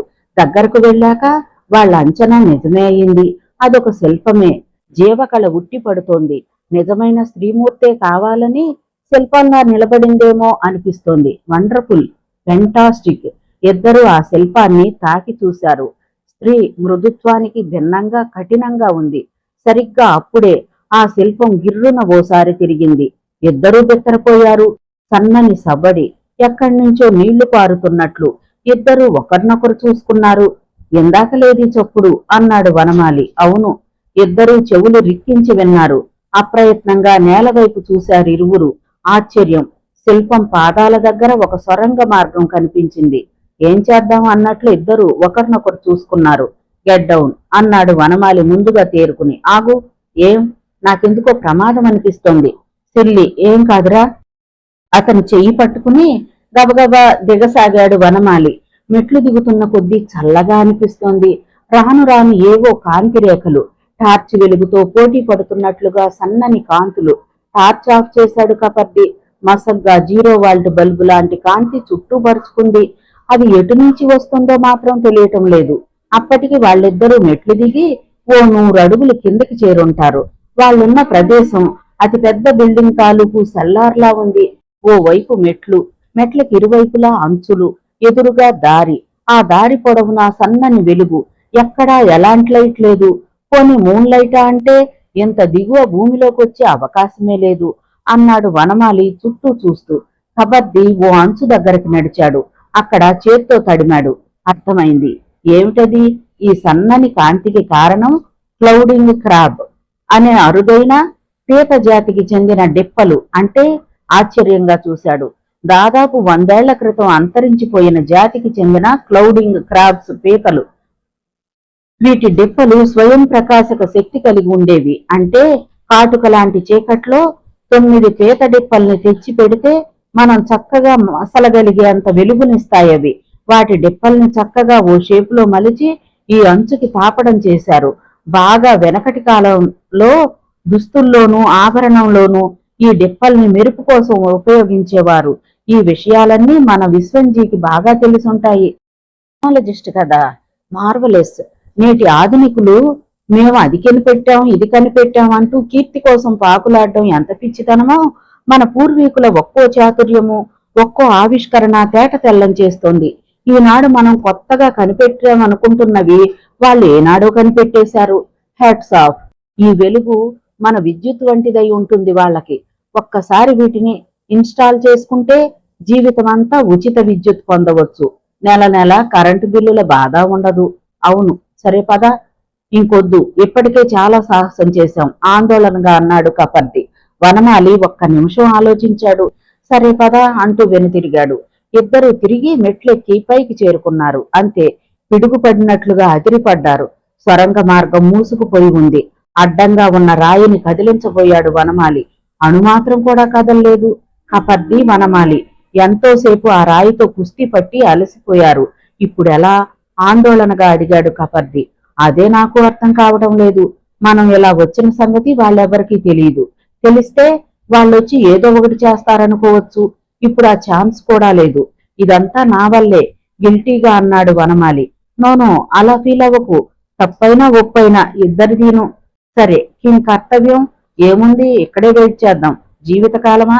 ఎందుకు? మనం కనిపించకపోతే మన వాళ్ళు మనల్ని వెతుక్కుంటూ ఈ భవనానికి వచ్చే అవకాశం ఉంది. అప్పుడు మనకిలాగే వాళ్ళకి ఆ స్త్రీ శిల్పం కనిపిస్తుంది. వాళ్ళు దాన్ని తాకితే సొరంగ మార్గం తెరుచుకోవచ్చు. అప్పుడు మనం బయటపడతాం. అన్నట్టు ఆ శిల్పాన్ని తాకగానే సొరంగం ఏర్పడిందేమిటి? విచిత్రంగా లేదు? లేదు, మనం కాకతాళీయంగా బ్రష్ చేయాల్సిన చోటే ముట్టుకుని ఉంటాం. నేను జడ మీద ఉన్న నాగరం ముట్టుకున్నాను. మరి నువ్వో? నేను శిల్పం బొడ్డులో వేలుంచాను. అంటే ఆ రెండింటిలో ఏదో ఒక ప్రదేశంలో ఓపెన్ చేసే బటన్ ఉండి ఉండాలి. అవును, మరి మన వాళ్ళు వచ్చారే అనుకో, వాళ్ళు ఆ 2 ప్రదేశాల్లోనూ వేలు పెట్టాలి అని రూల్ ఏం లేదుగా. కరెక్ట్. శిల్పం ఉన్న గది రాజుగారి అభ్యంతర మందిరమై ఉంటుంది. శత్రువుల నుంచి రక్షణకు వీలుగా ఈ సొరంగ మార్గం ఏర్పరచుకుని ఉంటారు. ఆ తరువాతైనా వాళ్ళు బయటకు రావాలంటే ఇటువైపున ఒక ఓపెనర్ ఉండాలి కదా. లాక్ చేసుకుని తిరిగి ఓపెన్ చేసుకునే ఏర్పాటు ఉండి తీరాలి. ఎగ్జాక్ట్లీ. మనం కొంచెం శ్రమ పడితే దారి తెరుచుకునే ఆధారం దొరకొచ్చు. ఇద్దరూ 2 వైపులా అంగుళం కూడా విడిచిపెట్టకుండా వెతకసాగారు. హఠాత్తుగా మెలకువ రావడంతో లేచి కూర్చున్నాడు బెల్హనుడు. రేడియం డైల్ 1:10 చూపిస్తోంది. ఓసారి టెంట్లో అన్ని వైపులకి దృష్టి సారించాడు. అందరూ ఆదమరిచి నిద్రపోతున్నారు. అంతటా నిశ్శబ్దం. అతను లేచి ఒళ్ళు విరుచుకున్నాడు. టెంట్ జిప్ లాగి బయటకు నడిచాడు. చల్లని గాలి ఒళ్లంతా తడిమింది. వనమాలి కపర్తిల కోసం గబగబా వెతకసాగాయి అతని కళ్ళు. ఎక్కడా వాళ్ళ జాడ కనిపించలేదు. ఏమైపోయారనుకుంటూ ఆందోళనగా వెతకసాగాడు. కపర్ది, వనమాలి అంటూ ఎలుగెత్తి పిలిచాడు. బదులు రాలేదు. ఏమైంది? విశ్వంజీ వస్తూ అడిగాడు. జరిగింది చెప్పాడు బెల్హనుడు. ఎటు వెళ్ళుంటారు? కనుచూపు మేర అడవి లేదు, అంతా మైదాన ప్రదేశమే. అదే అర్థం కావడం లేదు అన్నాడు బెల్హనుడు. విశ్వంజీ వెనుతిరిగి గబగబా టెంట్లోకెళ్లి బైనాక్యులర్స్ తీసుకొచ్చాడు. Violet ultra glass number 5860 filter ని దాని ముందు భాగంలో ఫిక్స్ చేశాడు. చిన్న చీకటిలో ఉన్నది కూడా స్పష్టంగా కనిపిస్తుంది ఆ ఫిల్టర్ ద్వారా చూస్తే. అందులోంచి ఆ ప్రదేశాన్నంతా స్కాన్ చేశాడు. అందులోంచి దాదాపు 1.5 నుండి 2 కిలోమీటర్ల దూరాన ఉన్న వస్తువు స్పష్టమైన కదలికలతో కనిపిస్తుంది. మీరెండలో ప్రకృతిని చూసినట్లు ఆ పరిసరాలలోని చెట్టు, పుట్ట, రాయి, రప్ప కనిపించాయి. కానీ ఈ ఇద్దరు వ్యక్తులు కనిపించలేదు. పెదవి విరిచాడు విశ్వంజీ. బెల్హనుడు కూడా బైనాక్యులర్ తీసుకుని ఓసారి చుట్టూ చూశాడు. ఇలా లాభం లేదు, ఇక సెర్చ్ మొదలెట్టాల్సిందే. విశ్వంజీ లోనికెళ్లి అందర్నీ లేపాడు. విషయం విన్నాక అందరూ కంగారు పడిపోసాగారు. రాజభవనంలోకి వెళితే నాకు అదే అనిపిస్తోంది. వనమాలిని ఆ భవనం బాగా ఆకర్షించింది అన్నాడు పాత్రో. చటుక్కున తల తిప్పి చూశాడు విశ్వంజీ. అంత సాహసం చేశారంటవా? ఏమో, కానీ వాళ్ళ కోసం వెతకటానికి మనకున్న మొట్టమొదటి ఆప్షన్ అదే అని నా అభిప్రాయం. You are right. వాళ్ళంతటి వాళ్లే ఈ పరిసరాల నుంచి స్వయంగా వెళ్ళుంటారు. క్రూర మృగాల దాడి కానీ మరొకటి కానీ జరిగిన గుర్తులు ఎక్కడా లేవు అన్నాడు నేలంతా పరిశీలిస్తూ. మూవ్ ఇమీడియట్లీ, తొందర చేశాడు జాన్. వెపన్స్ తీసుకుని టెంట్ క్లోజ్ చేసి బయలుదేరారు అందరూ. రాజభవనం క్షణానికి దగ్గరవ్వసాగింది. లుక్ హియర్, నేల మీదకి చూపిస్తూ అరిచింది నైని. అంతా అక్కడ చూశారు. కాస్త చెమ్మగా బురదగా ఉన్న చోట నేల మీద బోట్ల ముద్రలు. అవి రాజభవనం వైపుగా వెళుతున్నట్లు సూచిస్తున్నాయి. గుడ్, వాళ్ళు ఖచ్చితంగా భవనంలోకి వెళ్ళుండాలి. అందరూ భవంతి వైపు చూస్తూ నడవసాగారు. వెన్నెల వెలుగులో ఎత్తుగా, ఠీవిగా, దర్పంగా దర్శనమిస్తోందది. భవనాన్ని సమీపించాక మెషిన్ పిస్టల్స్ తో గాల్లోకి కాల్చాడు బెల్హనుడు. ఆ నేరవ నిశీదిలో పిస్టల్ శబ్దం 1కి 2 మారు మ్రోగిపోయింది. అటువైపు నుంచి రెస్పాన్స్ లేదు. ఓ 5 నిమిషాలు చూసి పదండి అన్నట్లు తలూపాడు బెల్హనుడు. అందరూ శిథిలాల మధ్య నుంచి దూరి రాజభవనంలోకి ప్రవేశించారు. టార్చ్ వెలుగులో కనిపించిన స్త్రీ శిల్పాన్ని చూసి బెత్తరపోయారు. ఆ తరువాత శిల్పం అని తెలుసుకుని ఆశ్చర్యపోయారు. అక్కడి నుంచి కదిలి మరో గదిలోకి నడిచారు. అంతే, కీచుమని అరుస్తూ తలల మీద నుంచి దూసుకుపోయాయి గబ్బిలాలు. బెల్హనుడు టార్చ్ తో చుట్టుపక్కల సెర్చ్ చేయసాగాడు. లుక్ దట్ సైడ్ అరిచాడు జాన్. అందరి తలలు అటికేసి తిరిగాయి. ఎత్తైన సింహాసనం వెనుక భాగం, అందులో ఎవరో కూర్చుని ఉన్నట్లు భావన. అందరూ గబగబా ముందు వైపు నడిచారు. అక్కడ చూస్తూనే అవాక్కయ్యారు. సింహాసనం మీద కూర్చుని అదే భంగిమలో మృతి చెంది ఉండొచ్చు అన్నట్లు అస్థిపంజరం ఎముకలు తెల్లగా కనిపిస్తున్నాయి. మెల్లగా అటు నడిచారు. తల మీద బంగారు జరీపాగా, పాదాలకు వంపులు తిరిగిన ముత్యాల పాదరక్షలు, చేతి వేళ్లకు జిగేలుమని కనిపించే ఉంగరాలు టార్చ్ వెలుగులో తళుక్కున మెరుస్తున్నాయి. గోడవైపు చూడండి అన్నాడు విశ్వంజీ. టార్చ్ పూర్తిగా గోడ మీదకు ఫోకస్ చేయబడింది. అందమైన తైలవర్ణాల చిత్రాలు, వాటికి అభిముఖంగా ఉన్న గోడకి లైఫ్ సైజ్ రంగుల చిత్రాలు. అందులో ఎత్తుగా, ఠీవిగా, కోర మీసాలతో ఉన్న వ్యక్తిని చిత్రీకరించారు. అందులో ఆ తలపాగా, వేళ్ల ఉంగరాలు, పాదరక్షల్ని బట్టి ఆ వ్యక్తే ప్రస్తుతం సింహాసనం మీద అస్థిపంజరం ఉన్నాడని అర్థమైంది. కూర్చున్నవాడు కూర్చున్నట్లే పోయాడంటే ఎవరో చంపేసి ఉండాలి. శత్రువులైనా కావచ్చు, వెన్నుపోటుదారులైనా కావచ్చు అంటూ మరో గదిలోకి నడిచాడు బెల్హనుడు. అది రాజావారి శయన మందిరం అని అర్థమవుతోంది. అద్భుతమైన మంచాలు ఆనాటి కళా నైపుణ్యాన్ని చాటేలా ఉన్నాయి. గోడల నిండా అమర్చిన శృంగార చిత్రాలు. అందరూ చూపులు తిప్పుకుని యువతలకు వచ్చారు. అక్కడ గట్టు మీద రకరకాల నగిషీలు చెక్కిన బంగారు గ్లాసులు, సురాపానం, ద్రాక్షరసం నింపే కోజాలు కళ్ళు చెదిరేలా కనిపించాయి. వాటిని సేకరించాడు విశ్వంజీ. ఆ గది దాటాక విశాలమైన పొగచూరిన హాల్ ఒకటొచ్చింది. పెద్ద పెద్ద బండరాళ్లను ఆకృతి చెక్కి మలచిన గాడి పొయ్యి, కింద పెద్ద పెద్ద వంట పాత్రలు, గరిటెలు, కళాయిలు కనిపించాయి. అవన్నీ కంచు, రాగి, ఇత్తడి, తగరం వంటి ముడి సరుకుతో తయారైనవే. ఇది కిచెన్ అన్నమాట. అది దాటాక పెద్ద డైనింగ్ హాల్, రాతితో చేయబడిన టేబుల్, ఆసనాలు. ఆ గదిలోంచి అవతలకు వెళ్లారు. అది భవనం వెనుక వైపు భాగం. ఇన్ని గదులు తిరిగాం, ఎక్కడా మన వాళ్ళ జాడలేదేంటి? ఆందోళనగా అన్నాడు విశ్వంజీ.